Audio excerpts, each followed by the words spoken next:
इंसान कहता है कि मेरे पास पैसे आए तो मैं कुछ करूं, और पैसा है कि कहता है अरे इंसान तू कुछ कर तो सही, तभी तो मैं तेरे पास आऊं। ये भी उतना ही बड़ा सत्य है जैसे कि सूरज पूरब से निकलता है, बच्चा माँ की कोख से ही जन्म लेता है।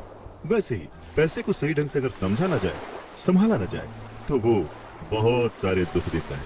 तो बस इसी पैसे को समझने और इसे संभालने की कला के बारे में आज हम चर्चा करेंगे, यानी कि हम बात करेंगे रॉबर्ट टी कियोसाकी की लिखी book rich dad poor dad की। इस किताब के इंट्रोडक्शन में मैं कुछ और बात कहूँ उससे पहले मुझे डॉक्टर एड कोकेन की एक बात याद आती है। लिखते हैं कि रिच डैड पुअर डैड अमीरी का शॉर्टकट नहीं बताती, ये सिखाती है कि आप पैसे की समझ कैसे विकसित करें, किस तरह से अपने पैसे की जिम्मेदारी निभाएं और उसके बाद किस तरह से अमीर बने। तो चलिए शुरू करते हैं। दोस्तों, जब भी बात जिम्मेदारी की आती है तो नाम याद आता है उस शख्स का जिसने जिंदगी में कितनी भी ठोकरें खाई हो, कितना भी दुखी रहा हो, पर हमारे हिस्से के गम लिए और अपने हिस्से की खुशी हमें दे दी। पिता, जेब खाली हो फिर भी मैंने उन्हें मना करते नहीं देखा। जेब खाली हो फिर भी मैंने उन्हें मना करते नहीं देखा। अरे मैंने अपने पिता से ज्यादा अमीर इस दुनिया में कोई इंसान नहीं देखा। रॉबर्ट टी कियोसाकी ने उसी पिता को ध्यान में रखते हुए उन्हें main character of the story बनाते हुए हमें लाइफ के आज की जिंदगी के आज की लाइफ के सबसे इंपॉर्टेंट लेसन को पढ़ाने की कोशिश की है, विच इज पैसा। जी हाँ, हम बचपन से लेकर जवानी तक सिर्फ मार्क्स के पीछे भागते रहते हैं। हमारा जो एजुकेशन का पैटर्न है, पढ़ाई का तरीका है, हम बचपन से सिर्फ यही सुनते आए हैं कि पढ़ो पढ़ो पढ़ो और पढ़ो, और एक लेवल तक पहुंचने के बाद, एक एज तक पहुंचने के बाद डिसाइड करो कि अब क्या करना है। रॉबर्ट टी कियोसाकी इसी बात को बहुत ही खूबसूरती से एड्रेस करते हैं कि हमें पैसे को एक सब्जेक्ट की तरह बचपन से ही क्लासेस में पढ़ाना चाहिए। अगर आज पढ़ाई का मतलब, जिंदगी में सफल होने का मतलब ज्यादा पैसे कमाने से है, तो क्यों ना उस पैसे को सही ढंग से मैनेज करने का गुण हमें बचपन से मिले। स्कूल्स 6 घंटे के 8 घंटे के होते हैं, पर बाकी जो वक्त है वो घर पे बीतता है। तो कहीं ना कहीं स्कूल हो या घर हो, बच्चे को बचपन से ही पैसे की अहमियत, उसकी इंपॉर्टेंस, उसकी मैनेजमेंट के बारे में अगर पढ़ाया जाए तो इसमें कोई भी गलत बात नहीं है। मुझे लगता है कि ये बात कहीं ना कहीं मिसिंग थी। शायद कई सालों से ये जद्दोजहद है कि इसे शुरू किया जाए, इसे समझाया जाए। बहुत सारी फिल्में बनी हैं इस पर, लेकिन आज भी हम मार्क्स मार्क्स और मार्क्स के पीछे ही भागते हैं। अगर हमें पैसे को सही ढंग से मैनेज करने की कला आ जाए, अगर हमारी समझ डेवलप हो जाए, तो मुझे लगता है कि जो आजकल के बच्चे हैं वो बड़े जब होंगे तो वो खुश रहेंगे। इंसान को कंप्लीट करने के लिए उसका परिवार, उसके अपने, उसके दोस्त, उसका रहन सहन सब बहुत जरूरी होता है। ये तो नहीं कह सकते कि पैसा ही सब कुछ है, पर हाँ, सब कुछ पाने के लिए पैसा जरूरी है। काश काश कि मैंने ये बुक 20 साल पहले पढ़ी होती। ये लाइन अमेरिका के एक बहुत ही बड़े बिल्डर लैरिसन क्लार्क ने कही थी जब उन्होंने रिच डैड पुअर डैड पढ़ी थी। वक्त ऐसे बीत जाता है और हम काश में फंसे रह जाते हैं। ऐसी बहुत सारी चीजें हमें जब पता लगती हैं जिससे हमारी लाइफ बदल सकती थी, हमें कुछ सीखने को मिल सकता था, हमें तरक्की करने को मिल सकता था, पर वक्त बीत चुका होता है और बस रह जाता है तो ये एक काश कि मैंने ये कर दिया होता। इस किताब में कियोसाकी ने अपने 2 पिताओं का रेफरेंस लिया है, एक जो रिच डैड थे जिनके पास बहुत पैसा था और एक जो पुअर डैड थे। रॉबर्ट कियोसाकी अपने दोनों पिताओं को, दोनों डैड्स को बराबर का सम्मान देते थे और उनके जो दोनों पिता थे वो भी उन्हें उतना ही प्यार करते थे। बहुत सारे लोगों के सवाल हो सकते हैं कि एक ही वक्त पर एक इंसान के 2 पिता कैसे हो सकते हैं, या कोई और क्वेश्चन। मुझे लगता है कि हम अगर इस बात पे ध्यान दें कि रॉबर्ट कियोसाकी हमें समझाना क्या चाहते हैं, तो हमारे लिए फायदे की बात होगी। हो सकता है उन्होंने ऐसा मान लिया हो सकता है उन्होंने अपने मन को पुअर डैड और अपने दिमाग को रिच डैड माना हो, या ये हो सकता है कि एक डैड उनके रहे हों और दूसरे डैड उनके किसी दोस्त के, कुछ भी हो सकता है। इंपॉर्टेंट ये नहीं है कि ये जो डैड का रेफरेंस लिया उन्होंने, ये कहानी है या काल्पनिक है। असल बात ये है कि रॉबर्ट कियोसाकी हमें समझाना क्या चाहते हैं, हमें बताना क्या चाहते हैं।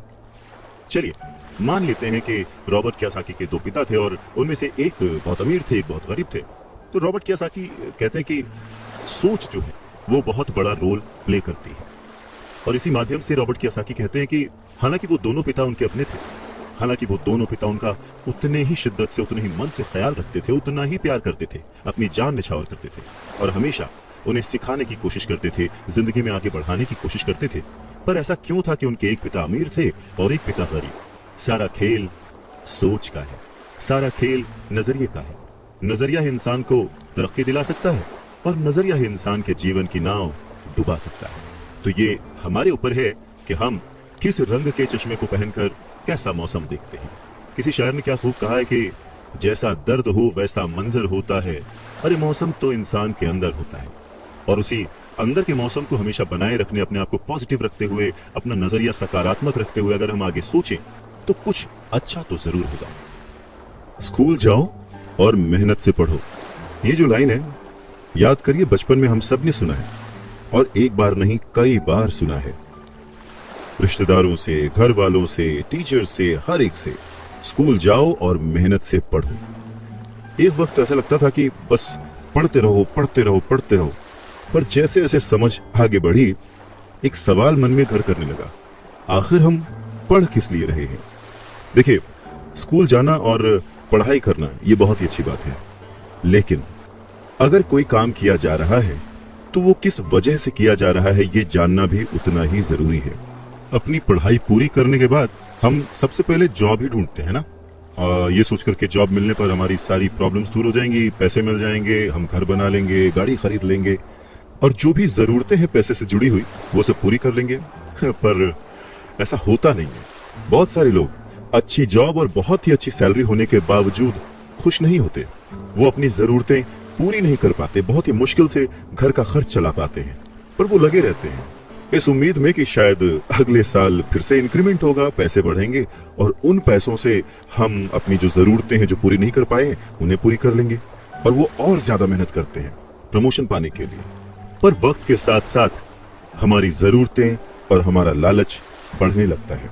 पहले तो पैसे के बिना रहने के डर से हम बहुत मेहनत करने लग जाते हैं और उसके बाद जब हमें सैलरी मिलने लगती है तो हमें लालच और ज्यादा पाने की इच्छा जाग जाती है और चूहे बिल्ली के इसी खेल में हमारी जिंदगी का भी एक पैटर्न बन जाता है। ज्यादा मेहनत करो, ज्यादा पैसे कमाओ, ज्यादा पैसे कमाओ, घर का खर्च चलाओ, पैसे खत्म, फिर ज्यादा मेहनत करो और ये जो विशेष सर्कल है ये चलता रहता है और इसी सर्कल में हम गोल गोल गोल गोल घूमते रहते हैं। अगर हमारे पास ज्यादा पैसे आ भी जाएं तो भी हमें इस विशेष सर्कल में घूमने की आदत पड़ जाती है। हमें डर और लालच पर काबू पाना सीखना बहुत जरूरी है, क्योंकि अगर हम अमीर बन भी गए तो इन आदतों की वजह से हम हमेशा डर के साए में रहेंगे और अपनी जिंदगी को एंजॉय नहीं कर पाएंगे। पहले के जमाने में शिक्षा एक जरिया थी लोगों की पर्सनालिटी डेवलप करने का और आसपास के हर विषय में उन्हें जानकारी देने का। पर वक्त के साथ साथ पढ़ाई का लक्ष्य, उसका गोल बदल गया। पढ़ाई का मकसद रह गया बड़े होकर अपनी जीविका चलाना, ब्रेड एंड बटर कमाना। और इसमें कुछ गलत भी नहीं है। वक्त के साथ चीजें बदलना बहुत जरूरी है, क्योंकि जो चीज वक्त के साथ नहीं बदलती वो या तो हमारी खुशियां छीनती है या फिर समाज को बहुत ही पीछे ले जाती है। रॉबर्ट टी कियोसाकी ने इस बहुत ही अहम मुद्दे को यहाँ पर उठाया है अपने book rich dad poor dad में। क्या खूब कहा है कि बचपन से ही अगर हम बच्चे को मनी को एज अ सब्जेक्ट बच्चों को पढ़ाना शुरू करें, उन्हें ये समझाना शुरू करें कि उसे कैसे मैनेज किया जाए, तो बड़े होने पर बच्चों की बहुत सारी प्रॉब्लम्स अपने आप ही सॉल्व हो जाएंगी। बच्चा खुद उन्हें सॉल्व करने की क्षमता रखेगा। पर कहीं ना कहीं रॉबर्ट टी कियोसाकी ने इस बात का पूरा ध्यान रखा है कि पैसे को रिश्तों के ऊपर न रखा जाए। तभी तो उन्होंने इस विषय को रिश्तों के माध्यम से ही समझाने की कोशिश की है। रॉबर्ट टी कियोसाकी के पहले जो डैडी थे वो हमेशा ये कहते थे कि मैं इसे कैसे खरीद सकता हूँ। वहीं जो उसके दूसरे डैडी थे वो कहते थे मैं इसे क्यों नहीं खरीद सकता हूँ। दोनों की सोच में अंतर था, दोनों के शब्दों में अंतर था। यानी कि जिसे हम जिंदगी में पाना चाहते हैं, जिसे संभालना चाहते हैं, जैसे कि पैसा, तो उसके बारे में अगर बचपन से जाना जाए तो क्या ये सही नहीं होगा। आज जिस तरह से पढ़ाई की जाती है, बच्चा ग्रेजुएट होकर सोचता है कि अब मैं कौन सी नौकरी करूंगा। क्या ये सही नहीं है कि थोड़ा और पहले से बच्चे को इस विषय के बारे में और अच्छे से और डीपली पढ़ाया जाए, समझाया जाए। ये तो वही बात हो गई, जाना था जापान, पहुंच गए चीन, यानी कमाना था पैसे, पर जब तक इसकी समझ आई तब तक बहुत देर हो चुकी थी। यानी कि हमें सबसे पहले ये समझने की जरूरत है कि हम खुद एक्सेप्ट करें कि हम इसे कैसे पा सकते हैं, इसे कैसे संभाल सकते हैं, और वही सही शिक्षा हम अपने आने वाली पीढ़ी को भी दे सकते हैं। ये कितना सच है ना कि अगर हमें किसी मंजिल की ओर बढ़ना है तो हमें उसी दिशा की ओर रास्ता तय करना पड़ेगा, सफर करना पड़ेगा, मुश्किलों से जूझना पड़ेगा, और तब कहीं जाकर उस मंजिल को हम पा सकते हैं। धन संबंधी जो शिक्षा है उसके बारे में भी कुछ ऐसा ही है। धन कमाना एक अलग बात है, पर उस धन को सही ढंग से संभालना एक अलग कला है। पैसा एक तरह की ताकत है, पर इससे भी बड़ी ताकत है उसे संभाल कर रखने की समझ। पैसा तो आता और जाता रहता है, पर अगर आप ये जानते हैं कि पैसा किस तरह से काम करता है तो आप ज्यादा ताकतवर हो जाते हैं और आप दौलत कमाना शुरू भी कर देते हैं। देखिए, केवल सकारात्मक सोच से ही समस्या हल नहीं होती है। हाँ, ये जरूर है कि सकारात्मक सोच आपको उस दिशा की ओर बढ़ने की हिम्मत देती है। देखिए ना, ज्यादातर लोग स्कूल में पढ़ते हैं और वहां पर वो कभी ये नहीं सीख पाते कि पैसा काम किस तरह से करता है, इसलिए वो पैसे के लिए काम करने में अपनी पूरी जिंदगी बर्बाद कर देते हैं। रॉबर्ट टी कियोसाकी कहते हैं कि उनकी ये पैसे से जुड़ी हुई शिक्षा, वित्तीय शिक्षा, जब वो केवल 9 साल के थे तभी शुरू हो गई थी। पर सबसे जरूरी बात यह थी कि उन्होंने जो पहला कदम उठाया था, ये निर्णय लिया था कि उन्हें किसकी बात सुननी है, अपने पुअर डैड की, जो कि बहुत ही पढ़े लिखे हैं पर पैसे को अहमियत नहीं देते, या फिर रिच डैड की बात, जो कि उन्हें उतना ही प्यार करते थे जितना कि उनके पुअर डैड। पर उन्होंने पैसे को कभी छोटा नहीं समझा, और क्योंकि रॉबर्ट टी कियोसाकी सिर्फ 9 साल के थे तो उनके रिच डैड ने बहुत ही आसान शब्दों में उन्हें वो लेसन्स पढ़ाए, पैसों के बारे में वो लेसन्स सिखाए। जी हाँ, हम किससे सीख रहे हैं, किसकी बात मान रहे हैं और किसे अपना मार्गदर्शक चुन रहे हैं, ये बहुत जरूरी है। क्योंकि जो हमें गाइड कर रहा है, अगर उसका नजरिया ही अलग है तो वो आपको सही मंजिल की ओर नहीं पहुंचा पाएगा। रॉबर्ट टी कियोसाकी के दोनों ही डैड्स, रिच डैड और पुअर डैड, उन्हें उतना ही प्यार करते थे, पर सिर्फ नजरिए की वजह से रॉबर्ट टी कियोसाकी ने अपने रिच डैड की बात सुनना प्रेफर किया। रॉबर्ट टी कियोसाकी कहते हैं कि जब तक उनके रिच डैड रहे, उन्होंने पूरी लाइफ में सिर्फ 6 ही लेसन उन्हें सिखाए, और ये 6 लेसन उन्होंने अपनी book rich dad poor dad में लिखी है, जो कि एक बच्चा भी समझ सकता है। सबक नंबर 1, अमीर लोग पैसे के लिए काम नहीं करते। सबक नंबर 2, पैसे की समझ क्यों सिखाई जानी चाहिए। सबक नंबर 3, अपने काम पर ध्यान दो और अपने काम से काम रखो। सबक नंबर 4, टैक्स क्या है उसे समझो और कॉर्पोरेशंस की ताकत। सबक नंबर 5, अमीर लोग पैसे को जन्म देते हैं। सबक नंबर 6, पैसे कमाने के लिए काम ना करें, सीखने के लिए काम करें। अमीर लोग पैसे के लिए काम नहीं करते। रॉबर्ट टी कियोसाकी एक कहानी का जिक्र करते हैं। कहते हैं कि जब वो छोटे थे तो उन्होंने अपने डैडी से पूछा कि डैडी, क्या आप बता सकते हैं कि अमीर कैसे बना जाए। ये सुनकर उनके पुअर डैडी, जो कि एक स्कूल में पढ़ाते थे, उन्होंने कहा कि बेटे, तुम अमीर क्यों बनना चाहते हो। इस पर कियोसाकी कहते हैं कि कुछ बच्चों ने और उनके पेरेंट्स ने उन्हें गरीब कहा। यह सुनकर उनके पुअर डैड सोच में पड़ जाते हैं और फिर उसके बाद उनसे कहते हैं, देखो, अगर तुम अमीर बनना चाहते हो तो तुम्हें पैसे बनाना सीखना चाहिए। इस पर कियोसाकी ने अपने डैड से पूछा, मैं पैसे बनाना किस तरह से सीख सकता हूँ। तो डैड ने जवाब दिया, अपने दिमाग से। और उसके बाद वो अपना चश्मा पहनकर अपना अखबार पढ़ने लग गए, जिसका मतलब ये था कि अब इससे ज्यादा मुझसे और कोई सवाल मत पूछना, क्योंकि मुझे इसके बारे में कुछ नहीं पता। इस बात को कियोसाकी पूरी रात सोचते रहे और अगली सुबह अपने सबसे अच्छे और करीबी दोस्त माइक को अपनी बात बताई। उन्होंने माइक से पूछा कि क्या वो ये पैसे बनाने वाले काम में उनके बिजनेस पार्टनर बनेंगे।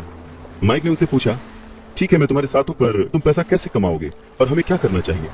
इस पर कियोसाकी ने ठीक वही जवाब जो उनके पिता ने उन्हें दिया था, उनके डैड ने उन्हें दिया था, बता दिया कि भाई, मुझे नहीं पता, लेकिन फिर भी क्या तुम इस काम में मेरे पार्टनर बनना चाहते हो। और फिर दोनों दोस्तों ने एक दूसरे का साथ दिया, बिजनेस पार्टनरशिप पक्की हो गई। कुछ दिन बीते, दिमाग दौड़ाया गया और आखिरकार उनका स्कूल जाना सफल रहा। स्कूल की क्लास में उन्होंने कुछ ऐसा पढ़ा था जिसे सोचकर कियोसाकी को लगा कि बस पैसा बनाने का फॉर्मूला तो मिल गया। और बस उसी आइडिया को फॉलो करते करते कियोसाकी और माइक ने ढेर सारा कच्चा माल इकट्ठा कर लिया, बहुत मेहनत की और अपने डैड की गैराज में उन्होंने कुछ सिक्के बनाए। और जब उनके डैड ने उन्हें देखा तो उन्होंने पूछा कि तुम क्या कर रहे हो। तब कियोसाकी का जवाब था, जैसा आपने कहा था, पैसे बना रहा हूं। तब उनके जो पुअर डैड थे, उन्होंने कियोसाकी को कहा कि आओ, मुझे तुमसे बात करनी है। कियोसाकी और माइक वहां सीढ़ियों पर बैठ गए। साथ में कियोसाकी के डैड और माइक के डैड, जो कि रिच थे, वो भी बैठ गए। यहाँ पे मैं आपको बताना चाहता हूँ कि इस पूरी कहानी में जो कियोसाकी ने अपने रिच डैड को रेफर किया है, वो दरअसल माइक के पिता थे। और फिर बच्चों की इस हरकत को देखकर कियासाकी के पुअर डैड ने अपनी बात को और डिटेल में समझाया और अपनी बात को करेक्ट किया। पहली बार उन्होंने बच्चों को बताया कि गैर कानूनी क्या होता है। बच्चों को लगा कि जो उन्होंने किया वो सही था, पर जब उन्होंने जाना कि ये अलाउड नहीं है, सिक्के छापना अलाउड नहीं है, उसके पीछे कई तरीके होते हैं, कानूनी, गैर कानूनी, ये सब बातें जब बच्चों ने समझी तो उनका मुंह उतर गया। फिर उन्होंने पूछा, तो फिर हम अमीर कैसे बन सकते हैं? तब कियासाकी के डैड ने उनसे कहा कि अगर तुम्हें सच में अमीर बनना है, रिच बनना है, तो तुम मुझसे नहीं, माइक के डैड से पूछो। कियासाकी ने अपने डैड से कहा, पर आप क्यों नहीं बता सकते, हम गरीब क्यों हैं? कियासाकी के पुअर डैड ने कहा, क्योंकि मैं एक टीचर हूं और मैंने पैसे कमाने की राह नहीं चुनी है। पैसे कमाने के लिए तुम्हें माइक के डैड से ही पूछना पड़ेगा।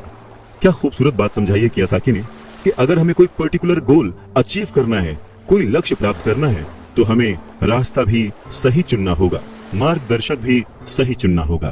कहते हैं कि सफल होने के लिए मेहनत करना बहुत जरूरी है। मेहनत तो एक मजदूर भी करता है, पर सफलता पाने के लिए, सक्सेस पाने के लिए सही दिशा में सही स्ट्रेटेजी के साथ मेहनत करने से ही सक्सेस हासिल होती है। रॉबर्ट टी कियासाकी के पुअर डैड ने उन्हें कहा कि उन्हें उनके फ्रेंड माइक के डैड से पूछना चाहिए कि पैसे कैसे कमाए जाते हैं, सक्सेसफुल कैसे हुआ जाता है। तो रॉबर्ट टी कियासाकी ने और उनके फ्रेंड माइक ने ये डिसाइड किया कि वो अपने रिच डैड से ये बात जरूर पूछेंगे कि अमीर कैसे बना जाए, पैसे कैसे बनाए जाए। रॉबर्ट टी कियासाकी ने अपने रिच डैड से पूछा कि क्या वो उन्हें पैसा बनाना सिखाएंगे। इस पर उनके रिच डैड ने एक शर्त रखी, और शर्त ये थी कि वो बच्चे उनके साथ काम करते हुए सीखेंगे, न कि क्लास में बैठकर लेक्चर सुनते हुए। उन्होंने कहा कि मेरे पास इतना वक्त नहीं है कि मैं तुम्हें क्लास में बैठकर पढ़ाऊं और जिसका तुम कोई प्रैक्टिकल इस्तेमाल ना कर सको। इस बात को सुनकर रॉबर्ट टी कियासाकी और माइक थोड़ा सा कंफ्यूज हो गए। वो समझ नहीं पा रहे थे कि उन्हें हाँ कहना चाहिए या नहीं। उन बच्चों की कंफ्यूजन देखकर उनके डैड ने उनसे कहा, अगर जिंदगी में सक्सेस पाना चाहते हो, सफल होना चाहते हो, तो कम समय लेकर डिसाइड करना सीखो, जल्द से जल्द डिसीजन लेना सीखो।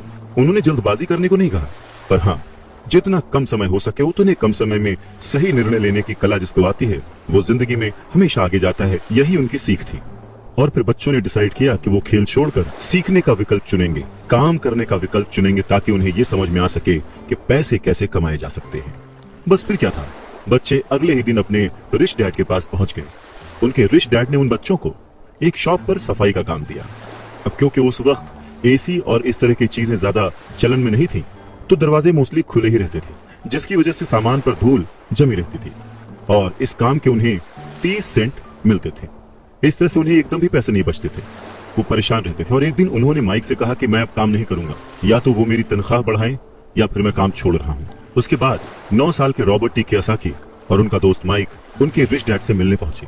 रिच डैड के सामने बैठते ही माइक बुरी तरह से रो पड़े और उन्होंने कहा, डैड, आपने कहा था कि अगर मैं आपके लिए काम करूंगा तो आप मुझे पैसा कमाना सिखाएंगे। अपनी तरफ से मैंने पूरी तरह से, पूरी ईमानदारी से काम किया है, कड़ी मेहनत की है। इस काम के लिए मैंने अपनी खेल तक की कुर्बानी दे दी, पर अब आप अपने वादे से मुकर रहे हैं। आपने मुझे कुछ भी नहीं सिखाया। लोग आपको लालची कहते हैं, जो सिर्फ पैसे कमाना चाहता है पर अपने साथ काम करने वालों का बिल्कुल भी ध्यान नहीं रखता। मैं एक छोटा सा बच्चा हूं और आपको मेरे साथ ऐसा बर्ताव नहीं करना चाहिए था। रॉबर्ट टी कियासाकी के डैड ने कहा, पर मैं तो तुम्हें काम सिखा रहा हूं। रॉबर्ट टी कियासाकी कहते हैं कि उस वक्त वो गुस्से में थे, तो उन्होंने पूछा, नहीं, आप मुझे कुछ नहीं सिखा रहे, बताइए आपने मुझे क्या सिखाया। कुछ भी नहीं, आपसे सीखने के लिए मैं बस चंद सिक्कों में काम करने के लिए तैयार हो गया, और उसके बाद तो आपने मुझसे बात तक नहीं की। मैं आपकी शिकायत सरकार से करूंगा। हमारे देश में भी बाल श्रम कानून है, आप तो जानते ही हैं। मेरे पुअर डैड सरकार के लिए काम करते हैं। इस बात को सुनकर उनके रिच डैड ने कहा, शाबाश, अब तुम उन लोगों की तरह बोल रहे हो जो कभी मेरे लिए काम करते थे। या तो मैंने उन्हें नौकरी से निकाल दिया या फिर उन्होंने खुद ही नौकरी छोड़ दी। रही बात तुम्हें कुछ सिखाने की, कौन कहता है कि मैंने तुम्हें कुछ नहीं सिखाया? पिछले दिनों जितना तुमने काम किया, जरा सोच कर देखो, क्या सिखाने का मतलब केवल भाषण देना या बातचीत करना ही होता है? इस तरह से तो तुम्हें स्कूल्स में सिखाया जाता है, पर जिंदगी में कोई तुम्हें भाषण देकर या बातचीत करके नहीं सिखाएगा। तुम्हें उस दौर से गुजरना पड़ेगा, कठिनाइयों से जूझना पड़ेगा, अपना रास्ता खुद ढूंढना पड़ेगा, और फिर जिंदगी तुम्हें सबक सिखाएगी, तुम्हें और बेहतर इंसान बनाएगी। सच ही तो है, जिंदगी के तमाम मोड़ आते हैं, ऐसे मकाम आते हैं जिन पर हमें धक्का लगता है, ठोकरें लगती हैं। हम उस वक्त परेशान होते हैं कि हमारे साथ ऐसा क्यों हो रहा है, पर अगर ध्यान से देखा जाए तो जिंदगी उस झटके के जरिए हमें कह रही होती है कि जाग जाओ, मैं तुम्हें कुछ सिखाना चाहती हूँ। पर 9 साल के रॉबर्ट टी कियोसाकी को ये बड़ी बड़ी बातें समझ नहीं आई। तब उनके रिच डैड ने एक बार फिर से कहना शुरू किया, अगर जिंदगी तुम्हें कोई सबक सिखाए तो तुम्हें उससे सीखना चाहिए, क्योंकि अगर तुम उससे वो सबक नहीं सीखते तो पूरी जिंदगी, तुम्हारी ये जिंदगी लगातार तुम्हें धक्के देती रहेगी। अपनी जॉब में रहते हुए तुम अगर उसकी मुसीबतों से सबक लोगे, सीखोगे, तो तुम एक समझदार, अमीर और सुखी इंसान बन सकते हो। पर अगर तुम ये नहीं सीखते तो जिंदगी भर अपनी प्रॉब्लम्स के लिए अपनी नौकरी, कम सैलरी या फिर अपने बॉस को कोसते रहोगे और हमेशा उम्मीद करते रहोगे कि कोई और आए, तुम्हारी सैलरी बढ़ाए और तुम्हें सुख दे, जो कि पॉसिबल नहीं है। तो उनके रिच डैड ने उन्हें 10 सेंट हर घंटे की जॉब पर रखा। 10 सेंट बहुत ही कम होते हैं। रॉबर्ट टी कियोसाकी ने वो जॉब छोड़ दी और अपने रिच डैड के पास गए और गुस्से में उनसे कहा कि मैं इतने कम पैसे पर काम नहीं कर सकता। ये बात सुनकर उनके रिच डैड ने कहा, मुझे खुशी है कि तुम 10 सेंट पर काम करने के लिए असंतुष्ट हो। अगर तुम गुस्सा होकर मेरे पास नहीं आते तो मैं कभी भी तुम्हें पैसा बनाने की कला नहीं सिखाता।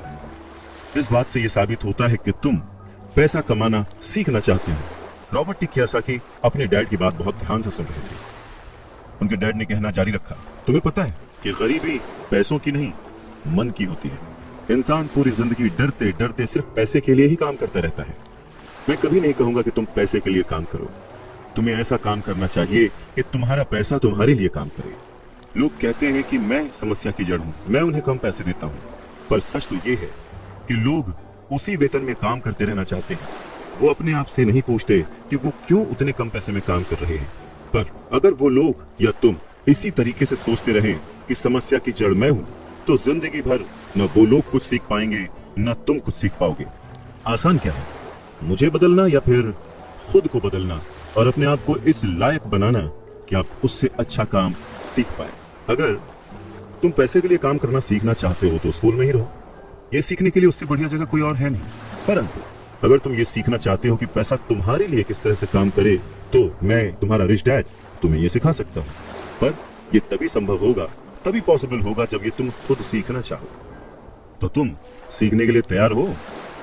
रॉबर्ट टी कियोसाकी ने हाँ में सर हिलाया और फिर रिच डैड ने कहना शुरू किया, देखो बच्चे, जैसे मैंने कहा, सीखने के लिए बहुत कुछ है। पैसे से अपने लिए काम कैसे करवाया जाए, ये जिंदगी भर चलने वाली पढ़ाई है। मैं पहले से ही जानता हूँ कि मेरी धन संबंधी पढ़ाई जीवन भर चलेगी और इसकी वजह यह है कि मैं जितना ज्यादा जान लेता हूँ उससे भी ज्यादा जानने की मेरी इच्छा बढ़ती चली जाती है। बहुत ही कम लोगों को इस बात का एहसास होता है कि असली समस्या पैसे की नहीं है। असली समस्या, असली प्रॉब्लम नॉलेज की है, सोच की है। तो क्या तुम्हारे अंदर सीखने की उतनी ही इच्छा है जितना पहले थी? इस पर रॉबर्ट टी कियोसाकी ने कहा, हाँ बिल्कुल, मैं दूसरे लोगों की तरह थोड़े हूँ, मैं सीखना चाहता हूँ। तब रिच डैड ने कहना शुरू किया, ठीक है, तो कल से तुम फिर वापस काम पर जाओ, पर इस बार मैं तुम्हें कोई तनख्वाह नहीं दूंगा। तुम्हारी तनख्वाह बंद। तुम हर शनिवार 3 घंटे उसी तरह काम करोगे, लेकिन इस बार तुम्हें 10 सेंट प्रति घंटे के हिसाब से सैलरी नहीं मिलेगी। तुम्हें तो कहा है कि तुम पैसे के लिए काम करना नहीं सीखना चाहते, इसलिए मैं तुम्हें बदले में कुछ भी नहीं दूंगा। अपने रिच डैड की बात सुनकर रॉबर्ट टी कियोसाकी बहुत ही कंफ्यूज हो गए। उन्हें समझ ही नहीं आया कि वो आखिर क्या करें। और अगले 3 हफ्ते तक रॉबर्ट टी कियोसाकी अपने दोस्त माइक के साथ हर शनिवार को मुफ्त में काम करते रहे। काम बहुत परेशानी वाला नहीं था और समय गुजरने के साथ साथ ये आसान भी होता गया। पर उन्हें अफसोस था तो अपने छूटे हुए बेसबॉल गेम्स और कॉमिक्स का, क्योंकि वो अब उसका मजा नहीं ले सकते थे और साथ ही उन्हें कुछ पैसे भी नहीं मिल रहे थे। तीसरे हफ्ते दोपहर में रॉबर्ट टी कियोसाकी के रिच डैड उनकी शॉप पर आए, जहां पर वो बच्चे काम करते थे, और उन्हें कहा कि क्या तुम जिंदगी भर जो मेरे बाकी एम्प्लॉइज हैं उनकी तरह ही काम करना चाहते हो, डरते रहना चाहते हो? मुझे लगता है कि मुझे तुम्हारी सैलरी बढ़ा देनी चाहिए, 25 सेंट्स पर आवर। ये सुनकर वो दोनों मन ही मन खुश हो गए, पर उन्होंने सामने कुछ नहीं कहा, वो चुप रहे। रिच डैड ने थोड़ी देर देखा और कहा कि चलो अच्छा, तुम इतने पे खुश नहीं हो, मैं तुम्हारी सैलरी $1 पर आवर कर देता हूँ। $1 पर आवर उस समय के हिसाब से कह सकते हैं कि देश का सबसे अमीर बच्चा भी जो होगा वो भी नहीं कमाता होगा। वो थोड़ी देर चुप रहे और फिर उन्होंने कहा कि अच्छा चलो ठीक है, मैं तुम्हारी सैलरी $5 पर आवर कर देता हूँ। ये सैलरी सुनकर उनका मन बार बार कह रहा था कि मान लो, इससे क्या नहीं खरीदा जा सकता, ढेर सारी कॉमिक्स, ढेर सारी साइकिल्स वगैरह वगैरह। पर वो चुप रहे। उन बच्चों को चुप देख उनके रिच डैड ने कहा, मुझे अच्छा लगा कि तुम लोगों ने लालच नहीं किया, जल्दबाजी नहीं दिखाई, और मैं ये देख सकता हूँ कि तुम अगर इसी तरह मन लगाकर सीखते रहे तो फ्यूचर में पैसे से जुड़ी किसी भी बात के लिए तुम जल्दबाजी में डिसीजन नहीं लोगे। जब किसी के पास पैसा आता है तो अपने साथ डर और लालच भी लेकर आता है। नमस्कार, मैं हूं Awadhesh Srivastava. Robert T Kiyosaki के रिच डैड उन्हें पैसे के बारे में, उसकी अहमियत के बारे में और साथ में आने वाले डर और लालच के बारे में समझाते हुए कहते हैं कि कुछ और पाने की इच्छा को, बेहतर पाने की इच्छा को लोग लालच कहते हैं, पर मेरे लिए ये इच्छा ही है और इसमें कोई बुराई भी नहीं है। पर यकीन मानो, अगर मैं तुम्हें $5 भी दूं तो भी तुम्हारी समस्या नहीं सुलझेगी, तुम अमीर नहीं बन पाओगे। अपने रिच डैड की बात सुनकर रॉबर्ट टी कियोसाकी ने पूछा, ऐसा क्यों? अगर मैं इतनी सैलरी उठाऊंगा उसके बाद भी मैं अमीर क्यों नहीं बन पाऊंगा?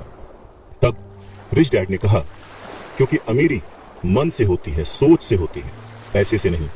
पैसा आज है, कल जा भी सकता है, पर जो इंसान सोच से अमीर है, जो ये जानता है कि पैसे को कैसे संभाला जाए, पैसे को कैसे कमाया जाए, पैसे को कैसे बनाया जाए, वो कभी भी गरीब नहीं हो सकता।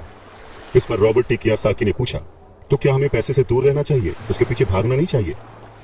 इस पर रिच डैड ने जवाब दिया, देखो, पैसे से दूर रहना भी उतना ही बड़ा पागलपन है जितना कि उसके पीछे भागना। मुसीबत की घड़ी में या पैसे न होने की घड़ी में, गरीबी की हालत में ज्यादातर लोग ये नहीं जानते कि वो अपने दिमाग से सोचते हैं या अपने दिल से। आपकी भावनाएं तो आपकी ही रहेंगी, पर मुसीबत के वक्त दिल से नहीं, दिमाग से सोचना भी आना चाहिए। अक्सर लोग जब नौकरियां छोड़ते हैं, अक्सर लोग जब अपने बॉस की बुराई करते हैं, अक्सर लोग जब अपनी मुसीबतों के पहाड़ की बात करते हैं, तो वो अपने दिल से सोच रहे होते हैं। क्योंकि जो दिमाग से सोचता है वो हमेशा अपनी तरक्की के बारे में सोचता है। वो इस डर से नहीं सोचता कि उसकी नौकरी चली जाएगी। तुम्हें दिल के हाथों मजबूर होकर, डर के हाथों मजबूर होकर पैसे का गुलाम नहीं बनना है। मैं चाहता हूं कि तुम दिमाग से सोचो और पैसे को अपना गुलाम बनाओ, ताकि वो पैसा तुम्हारे लिए काम करे। क्योंकि इस दुनिया में सच्चा अमीर वही है जो पैसे के पीछे ना भागे, जो खुद पैसे के लिए काम ना करे, बल्कि उसका पैसा उसके लिए 24 घंटे काम करता रहे। बढ़ती हुई महंगाई और घटती हुई कमाई को देखकर मुझे आधार कार्ड की नहीं बल्कि उधार कार्ड की जरूरत महसूस हो रही है। सच में रॉबर्ट टी कियोसाकी की ये बुक तब भी उतनी ही प्रासंगिक थी, उतनी ही रिलेवेंट थी जितनी कि आज। महंगाई हमेशा बढ़ती आई है, चीजें महंगी होती आई हैं, दाम बढ़ते आए हैं। उसके पीछे का कारण, उसके पीछे की सोच क्या है और ये महंगाई है क्या, कैसे बढ़ती है, इसके बारे में रॉबर्ट टी कियोसाकी के रिच डैड बहुत अच्छे से समझाते हैं। वो कहते हैं कि जितना ज्यादा हम पैसे कमाते हैं उतना ही ज्यादा उसके खोने का डर हमारे अंदर बढ़ता जाता है। पैसे के साथ जो डर आता है, पैसे के साथ जो लालच आता है, वही हमें पैसे के पीछे भगाता है और हमें पैसे का गुलाम बनाता है। हमें ये समझने की जरूरत है कि इस लाइफ की जरूरतों में हम सब बंधे हुए हैं। हम सब अपने परिवार को चलाने के लिए, अपनी डेली नीड पूरी करने के लिए, अपने शौक पूरे करने के लिए दिन ब दिन पैसे के पीछे भागते रहते हैं। धीरे धीरे ज्यादा पैसा कमाने की इच्छा करते रहते हैं। पैसा कमाना गलत नहीं है, पर पैसे कमाने के पीछे की नीयत, उसका सही होना जरूरी है। और वो नीयत ही है जो इस समाज में महंगाई बढ़ाती है, और वो नीयत ही है जो इस समाज में डिसबैलेंस पैदा करती है। एक छोटे से एग्जाम्पल से इस बात को समझा जा सकता है कि एक डॉक्टर जो अपने परिवार को ज्यादा खुशी देना चाहता है, अपनी फीस बढ़ा देता है। उसकी फीस बढ़ने की वजह से सारी मेडिकल फैसिलिटीज, स्वास्थ्य सुविधाएं सब महंगी हो जाती हैं। अब इससे गरीब लोगों को सबसे ज्यादा नुकसान पहुंचता है, इसलिए गरीब लोगों का स्वास्थ्य अमीर लोगों से ज्यादा बुरा होने लगता है। अब क्योंकि डॉक्टर्स ने अपनी फीस बढ़ा दी है, इसलिए लॉयर्स ने भी अपनी फीस बढ़ा दी। लॉयर्स ने अपनी फीस बढ़ा दी तो स्कूल टीचर भी अपनी तनख्वाह बढ़ाना चाहते हैं, और ये सिलसिला बस यूं ही चलता रहता है। जल्द ही अमीर और गरीब होता जाता है, और इतना बड़ा अंतर दोनों के बीच आ जाता है कि सोशल डिसबैलेंस पैदा हो जाता है। रिच डैड की बात सुनकर रॉबर्ट टी कियोसाकी ने उनसे पूछा, डैड, क्या कीमतें बढ़नी नहीं चाहिए? इस पर रिच डैड ने जवाब दिया, अच्छी तरह से चल रही सरकार और एक शिक्षित समाज में तो नहीं बढ़नी चाहिए। कीमतें दरअसल कम होनी चाहिए। जाहिर है कि ऐसा केवल सिद्धांतों में ही होता है, आइडियली ऐसा होना चाहिए, पर प्रैक्टिकली ऐसा नहीं होता। कीमतें अज्ञान से पैदा हुए लालच और डर के कारण होती हैं, जैसा कि मैंने तुम्हें बताया। अगर स्कूल्स में मनी के बारे में, पैसों के बारे में सिखाया जाता तो लोगों के पास ज्यादा पैसा होता और बाजार की कीमतें भी कम होती। ये सब कुछ इंटर रिलेटेड है, एक दूसरे से जुड़ा हुआ। पर हमारी सोसाइटी में सिर्फ पैसे के लिए काम करना सिखाया जाता है, पैसे की ताकत का इस्तेमाल करना नहीं सिखाया जाता। और इसीलिए मैं हमेशा कहता हूं कि पैसे से जुड़े ऐसे किसी भी मुद्दे पर दिमाग से सोचने की जरूरत है। इसके आगे रॉबर्ट टी कियोसाकी अपने डैड से पूछते हैं, डैड, बहुत देर से आप कह रहे हैं कि दिल से मत सोचो, दिमाग से सोचो। आखिर दिल से सोचने और दिमाग से सोचने में फर्क क्या है? इस पर रिच डैड उन्हें समझाते हैं। देखो, मैं ये बात अक्सर सुनता हूँ कि हर आदमी को काम करना पड़ता है, या फिर अमीर लोग दूसरों के पैसे मार लेते हैं, मेरी सैलरी बढ़नी चाहिए, मैं इस काम से खुश नहीं हूं, मैं दूसरी जगह जॉब ढूंढ लूंगा, वगैरह वगैरह। पर अगर हम ध्यान से देखें तो ये सारी बातें भावनाओं में बहकर कही गई हैं। ये सारी बातें इमोशनल होकर कही गई हैं। और अक्सर भावनाओं में बहकर हम जो भी डिसीजन लेते हैं वो सिर्फ हमें नुकसान पहुंचाता है। तो बात को समझो, जब भी कोई डिसीजन लो, दिमाग से लो, जल्दबाजी मत करो, हाँ, पर जल्दी करो। बस इसी तरह से मन लगाकर काम करते रहो। तुम्हारा जो दिमाग है वो तुम्हें जल्द से जल्द कुछ ना कुछ ऐसे सही तरीके बता ही देगा जिससे तुम ज्यादा कमा पाओगे, ऐसी चीजें देख पाओगे जो दूसरे लोग नहीं देख पाते। मौका उनकी नाक के नीचे होता है, अवसर उनके पास होता है, सामने होता है, पर वो उसे पहचान नहीं पाते। पर अगर तुम दिमाग से काम लोगे तो तुम उन्हें पहचान पाओगे, उन मौकों का फायदा उठा पाओगे और जिंदगी में आगे बढ़ पाओगे। पैसा आए तो मुसीबत, ना आए तो मुसीबत, इसीलिए पैसे को समझना बहुत जरूरी है। रॉबर्ट टी कियोसाकी कहते हैं कि वो और उनका दोस्त माइक अब बड़े हो चुके थे और माइक ने अपने डैडी का बहुत बड़ा सा कारोबार संभाल लिया था और बहुत सक्सेसफुल भी था। और अब माइक अपने बेटे को ठीक वैसे ही सिखा रहा था जैसे कि उसके डैड ने, यानी कि रॉबर्ट टी कियोसाकी के रिच डैड ने उन दोनों को सिखाया था। रॉबर्ट टी कियोसाकी कहते हैं कि जब वो 47 साल के हुए तो उन्होंने डिसाइड किया कि अब उन्हें रिटायर हो जाना चाहिए। रिटायरमेंट का ये मतलब नहीं होता कि काम नहीं किया जाएगा या आगे काम नहीं करना चाहते, वगैरह वगैरह। रिटायरमेंट का मतलब ये होता है कि अब आप इस लायक हो गए हैं कि आपका पैसा आपके लिए काम करे। रिटायरमेंट का सही मतलब यही है कि आपने पूरी जिंदगी जो मेहनत करके, जो स्ट्रैटेजीज बना के, सही जगह निवेश करके पैसा लगाया था, अब आपकी वो एज आ चुकी है कि अब आप उस पैसे को एंजॉय करें, क्योंकि आपका पैसा अब आपके लिए काम करना शुरू कर चुका है। कुछ लोग पूरी जिंदगी काम करते रहते हैं, रिटायर नहीं हो पाते। पूरी जिंदगी काम करना गलत नहीं है, पर यह डिफरेंस समझना बहुत जरूरी है कि पैसे की जरूरत की वजह से पूरी जिंदगी काम कर रहे हैं, उसका गुलाम बन के काम कर रहे हैं, या फिर उसका मालिक बन के और अपने काम को एंजॉय करके पूरी जिंदगी काम कर रहे हैं। रिटायरमेंट को दूसरे शब्दों में चिंताओं से आजादी भी कह सकते हैं। इसका मतलब यह है, पैसा अगर सही तरह से खर्च किया जाए, पैसे को अगर सही तरह से मैनेज किया जाए तो वो अपने आप बढ़ता रहता है। ये ठीक एक पेड़ लगाने की तरह है कि आप सालों तक इसे पानी देते हैं। जब आप अपने बिजनेस में होते हैं, अपनी जॉब में होते हैं और कभी भी इसमें कोताही नहीं करते, जब भी उस पेड़ को जरूरत होती है आप उसकी सेवा करते हैं, और फिर जब वो पेड़ बड़ा हो जाता है, जमीन की गहराइयों में उसकी जड़ें पहुंच जाती हैं, फिर वो अपने आप आपको छाया और फल देता है और फिर आपको उसके लिए काम करने की जरूरत नहीं पड़ती। पैसा भी कुछ कुछ उस पेड़ की ही तरह है। अगर इस बात को एक दूसरे एग्जाम्पल से समझे तो हमें जैसा गोल बनाना है उसके लिए हमें प्रिपरेशन भी वैसे ही करनी पड़ेगी। अगर बहुत ऊंची बिल्डिंग बनानी है तो हमें उसकी नींव बहुत गहरी खोदनी पड़ेगी, और अगर हमें सिर्फ छोटा सा घर बनाना है तो उसकी नींव छोटी होगी। पर प्रॉब्लम यही होती है, हम छोटी सी नींव खोद कर बहुत बड़ी सी बिल्डिंग बनाने की कोशिश करते हैं जो कि बाद में ढह जाती है। तो जरूरी क्या है? पैसे को समझना, पैसे को संभालना। पैसे को संभालने के लिए उसे समझा कैसे जाए, इसके लिए सबसे जरूरी बात है लायबिलिटीज और एसेट्स के बीच फर्क को समझा जाए, और एसेट्स को खरीदा जाए और लायबिलिटीज में पैसे न डाले जाए। अच्छा, ये सुनने में बहुत ही आसान लगता है, लेकिन सच यही है कि ये आपको अमीर बनने में बहुत मदद करेगा। लेकिन अगर ये इतना ही सिंपल है तो फिर हर कोई इस बारे में सोचता क्यों नहीं? लोगों को लगता है कि उन्हें लायबिलिटीज और एसेट्स के बीच फर्क पता है, पर लायबिलिटीज और एसेट्स के बीच का जो बारीक सा फर्क है वही लोगों को नहीं पता है। तो चलिए इसके बारे में और डिटेल में बात करते हैं। लायबिलिटीज और एसेट्स क्या है? लायबिलिटीज वो है जहां से आपको पैसा कभी नहीं आएगा, उल्टे आपको उसमें और पैसा डालते रहना पड़ेगा। और एसेट्स वो चीजें हैं जो आपको पैसा देती रहेंगी, दिन ब दिन उनकी कीमत बढ़ती रहेगी, वो आपको अमीर और अमीर बनाती रहेंगी। इसको अगर इनकम और एक्सपेंस के टर्म में समझे तो और आसान होगा। सिंपल सा मतलब है, इनकम है कि आपके पास कितना पैसा आया और एक्सपेंस है कि आपने कितना पैसा खर्च किया। तो जब भी ऐसी कंफ्यूजन हो, सही तरीका यह है कि एक बैलेंस शीट बनाएं जिसमें अपने एसेट्स और लायबिलिटीज जरूर लिखें।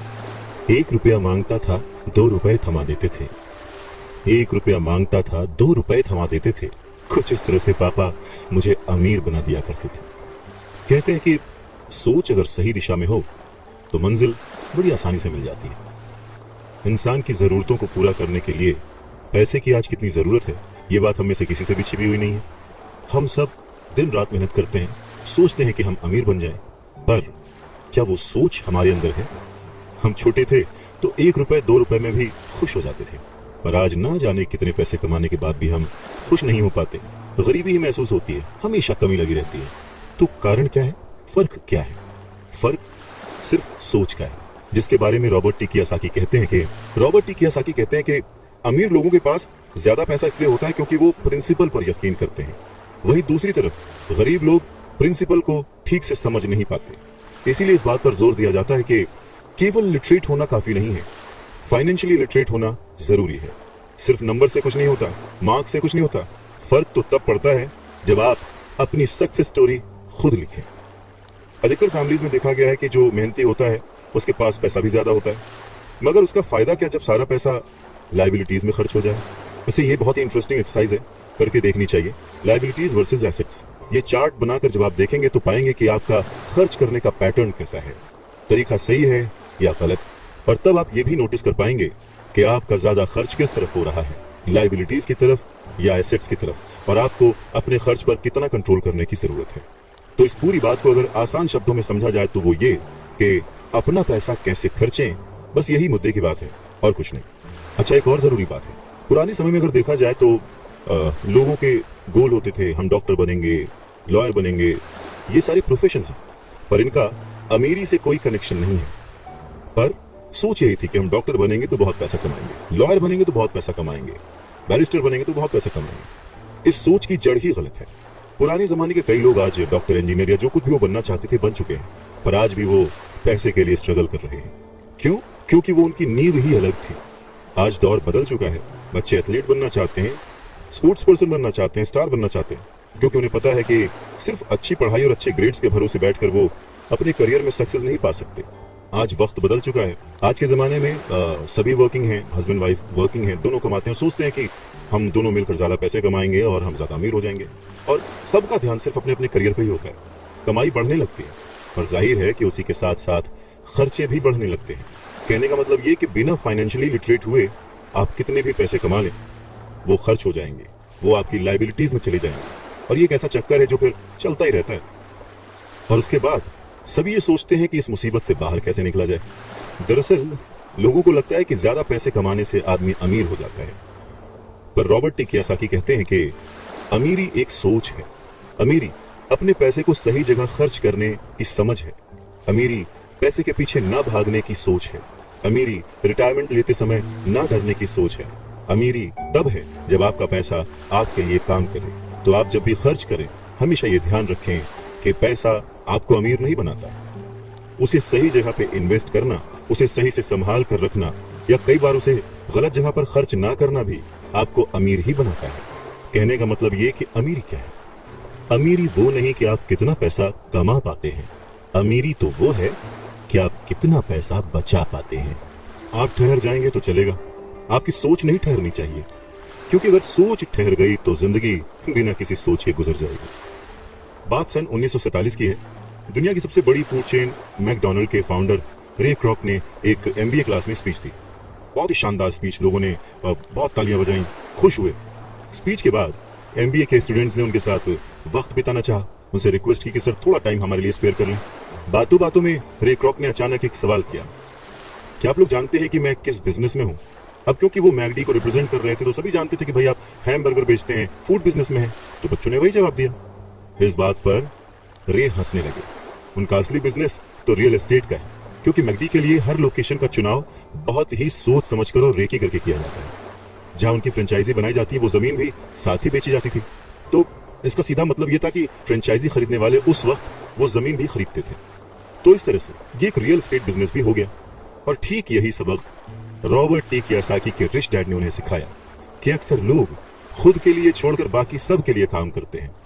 वो टैक्स पे करके गवर्नमेंट के लिए काम करते हैं, उस कंपनी के लिए काम करते हैं जहां वो नौकरी करते हैं, बैंक का मॉर्गेज देकर उसके लिए काम करते हैं। और ये सब इसलिए क्योंकि हमारा एजुकेशन सिस्टम ही ऐसा है। स्कूल हमें एम्प्लॉय बनना सिखाता है, एम्प्लॉयर नहीं। जो आप पढ़ते हैं बस वही आप बनते हैं, इसलिए हमेशा सही पढ़ें। अगर आपने साइंस पढ़ी तो डॉक्टर बनेंगे, मैथमेटिक्स पढ़ी तो इंजीनियर बनेंगे, मतलब आपने जो पढ़ा वही आप बने। अब मुसीबत यह है कि इससे छात्रों का कोई भला नहीं हो पाता, क्योंकि वो नौकरी और बिजनेस के बीच के फर्क में उलझ कर रह जाते हैं। जब कोई पूछता है कि आपका बिजनेस क्या है, तो आपको ये नहीं बोलना चाहिए कि मैं तो एक डॉक्टर हूं या एक बैंकर हूं, क्योंकि वो आपका प्रोफेशन है, बिजनेस नहीं। वो प्रोफेशन है जिससे आप लोगों की सेवा करते हैं, वो प्रोफेशन है जिससे आप अपना घर चलाते हैं, अमीर बनने के लिए प्रोफेशन नहीं, बिजनेस की जरूरत है। कहने का मतलब है कि आप जो कुछ भी करते हैं उसे अपना बिजनेस बनाइए, नौकरी नहीं। अपनी सारी उम्र दूसरों के लिए काम करके उन्हें अमीर करने में बर्बाद ना करें, बल्कि खुद की जिंदगी को खुशहाल करने के लिए खुद काम करें।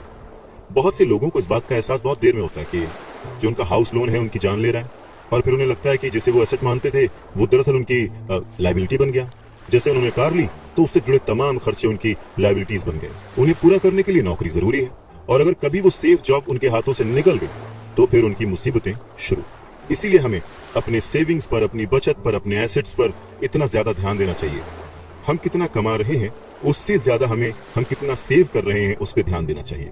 और फाइनेंशियली सिक्योर होने का यही एक सिंपल तरीका है। आप कितने अमीर हैं ये जानने का सही तरीका नेटवर्थ इसलिए नहीं है क्योंकि जब भी आप अपने एसेट्स बेचते हैं तो उन पर भी टैक्स लगता है। आपको उतना पैसा नहीं मिलता जितना कि आप सोचते हैं। तो आपकी बैलेंस शीट के हिसाब से आपको जितना भी पैसा मिलेगा उस पर भी आपको टैक्स देना पड़ेगा। अब इसका मतलब क्या हुआ कि क्या सब कुछ छोड़ दें, जो कर रहे हैं वो सब छोड़ दें, नौकरी ना करें? नहीं, रॉबर्ट टी कियोसाकी ये बिल्कुल नहीं कहते कि जो कुछ आप कर रहे हैं उसे छोड़ दें, जो नौकरी कर रहे हैं उसे छोड़ दें। अपनी नौकरी करते रहिए, पर साथ ही एसेट्स भी जमा करते रहिए।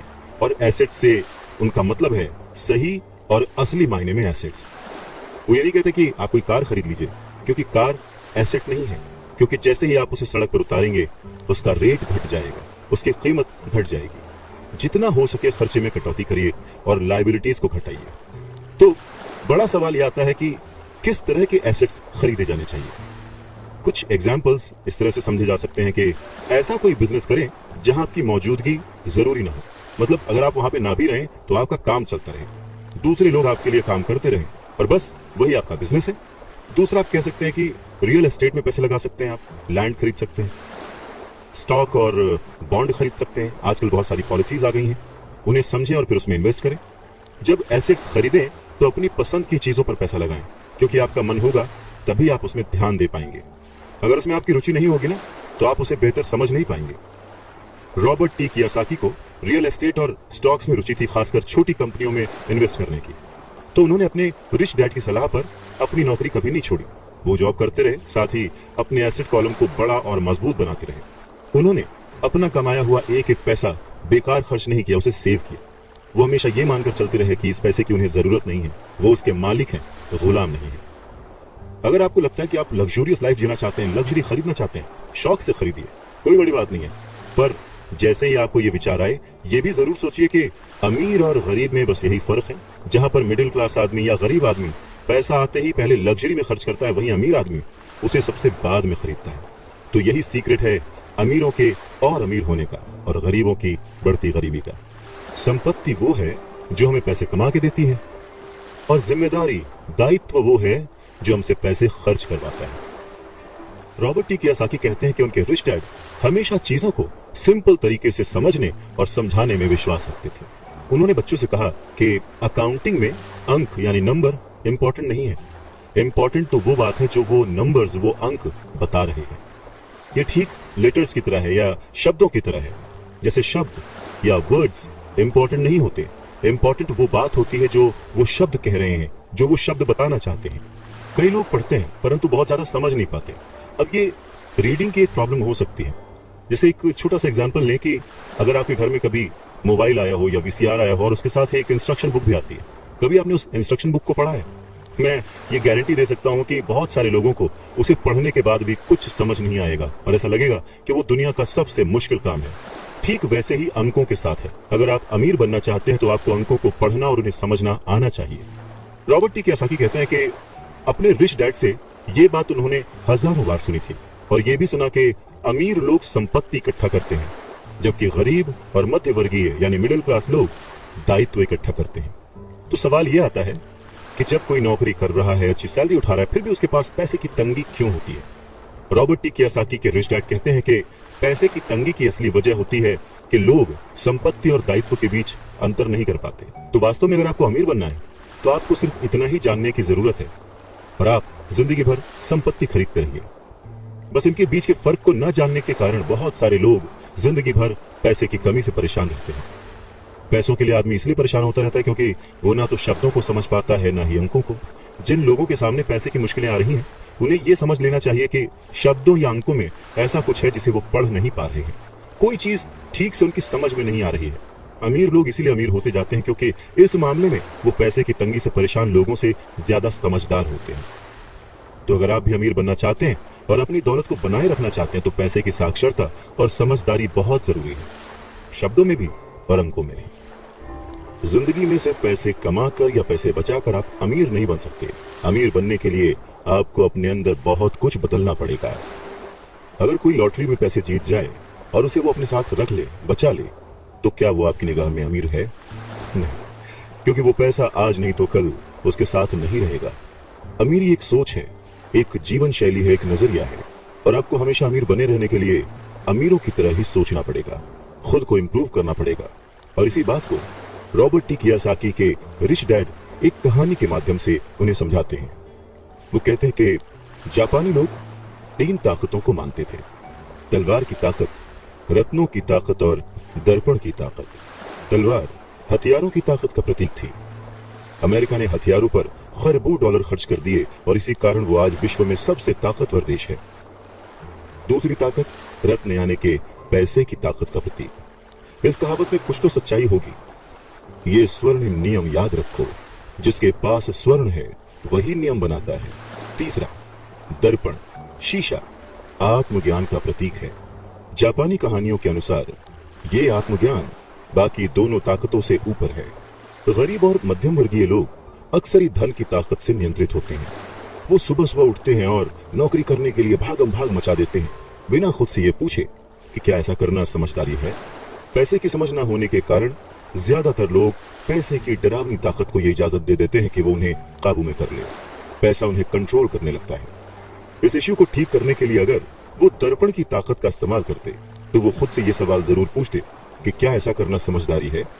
बहुत बार हम अपनी अंदरूनी समझदारी पर भरोसा करने के बजाय भीड़ के साथ साथ चलने लगते हैं। कोई काम इसलिए करते हैं क्योंकि बाकी सब भी ऐसा कर रहे हैं। सवाल पूछने के बजाय हम नकल करने लगते हैं। अक्सर नासमझी के कारण वही दोहराने लगते हैं जो हमें सिखाया गया है। और इस तरह के विचार कि आपका घर आपका सबसे बड़ा एसेट है, आपका घर आपका सबसे बड़ा निवेश है, अगर आप ज्यादा कर्ज लेते हैं तो आपको टैक्स में ज्यादा छूट मिलेगी, अच्छी नौकरी, सुरक्षित नौकरी खोजो, गलतियां मत करो, वगैरह वगैरह। तो ऐसी चीजें हम भीड़ की बात सुनकर करने लग जाते हैं, खतरे नहीं उठाते। दूसरी जरूरी बात, ऐसा कहा जाता है कि ज्यादातर लोगों के लिए मौत से भी डरावनी चीज होती है भीड़ के सामने बोलना, उन्हें एड्रेस करना। मनोवैज्ञानिक कहते हैं कि बहुत सारे लोग कॉमन स्टेज पर बोलने से इसलिए डरते हैं क्योंकि उन्हें यह डर होता है कि कहीं उनकी बुराई होगी, लोग उनके ऊपर हंसेंगे, वो अकेले रह जाएंगे, लोग उनसे दूर हो जाएंगे। सबसे अलग होने का डर या अकेले रह जाने का डर ही वो सबसे बड़ा कारण है जिस वजह से बहुत सारे लोग अपनी समस्या, अपनी प्रॉब्लम्स को सॉल्व करने के नए नए तरीके नहीं ढूंढते, बस भीड़ के साथ चलते चले जाते हैं। इसीलिए रॉबर्ट टी कियोसाकी कहते हैं कि उनके रिच डैड की तरह ही उनके पुअर डैड ने भी उन्हें बहुत कुछ सिखाया है। और उनमें से एक जरूरी बात यह थी कि क्यों और किस तरह से जापानी लोग दर्पण की ताकत को, आईने की ताकत को सबसे ज्यादा इंपॉर्टेंस देते थे। क्योंकि जब इंसान आईने में खुद को देखता है तभी उसे सच्चाई का पता चलता है। और ज्यादातर लोग खतरा मत उठाओ इसलिए कहते हैं क्योंकि वो खुद से डरे हुए होते हैं। ये किसी भी चीज के बारे में कहा जा सकता है, जैसे खेल में, रिलेशनशिप्स में, करियर में, पैसों में, वगैरह वगैरह। और सबसे इंपॉर्टेंट बात यह कि आईने में देखकर आप खुद से झूठ बोल सकते हैं क्या? रॉबर्ट टी कियोसाकी इस बात का जिक्र यहां इसलिए करते हैं क्योंकि भीड़ के साथ चलने में और पड़ोसियों की नकल करने में, उनके ऐशो आराम की नकल करने में बहुत सारी दिक्कतें आती हैं। पैसों की समस्या पैदा हो जाती है। वो उनका तरीका है, वो उसे अफोर्ड कर सकते हैं, पर जब हम देखा देखी बिना सोचे समझे नकल करना शुरू कर देते हैं तो हम समस्याओं से घिर जाते हैं। और तब हमें जरूरत होती है आईने की, जो हमें यह बताए हमें क्या करना चाहिए। क्योंकि बेसिक रूल तो वही है, आप पैसे के गुलाम नहीं हैं। ऐसे काम करिए, ऐसे सोचिए, ऐसे बनिए कि पैसा आपका गुलाम हो, वो आपके लिए काम करे। जब भी बाजी लगाइए दिल और दिमाग की, ये जरूर सोचिए कि बात पैसों की है या फिर रिश्तों की। अमीर बनने का मतलब ये नहीं होता कि आप इमोशनलेस हो जाए। अमीर बनने का ये मतलब नहीं होता कि आप अपने रिश्तों को छोड़ दें। अमीर बनने का ये मतलब नहीं होता कि 24 घंटे आप सिर्फ फायदा उठाने की बात सोचें। अमीरी तो एक सोच है। रॉबर्ट टी कियोसाकी बहुत ही खूबसूरत एक अपना इंसिडेंट शेयर करते हैं कि उनके जो पुअर डैड थे जो कि एक स्कूल में पढ़ाते थे, उन्होंने बहुत मेहनत करके पाई पाई जोड़कर एक घर बनाया था, जिसे वो हमेशा कहते थे कि ये मेरी संपत्ति है।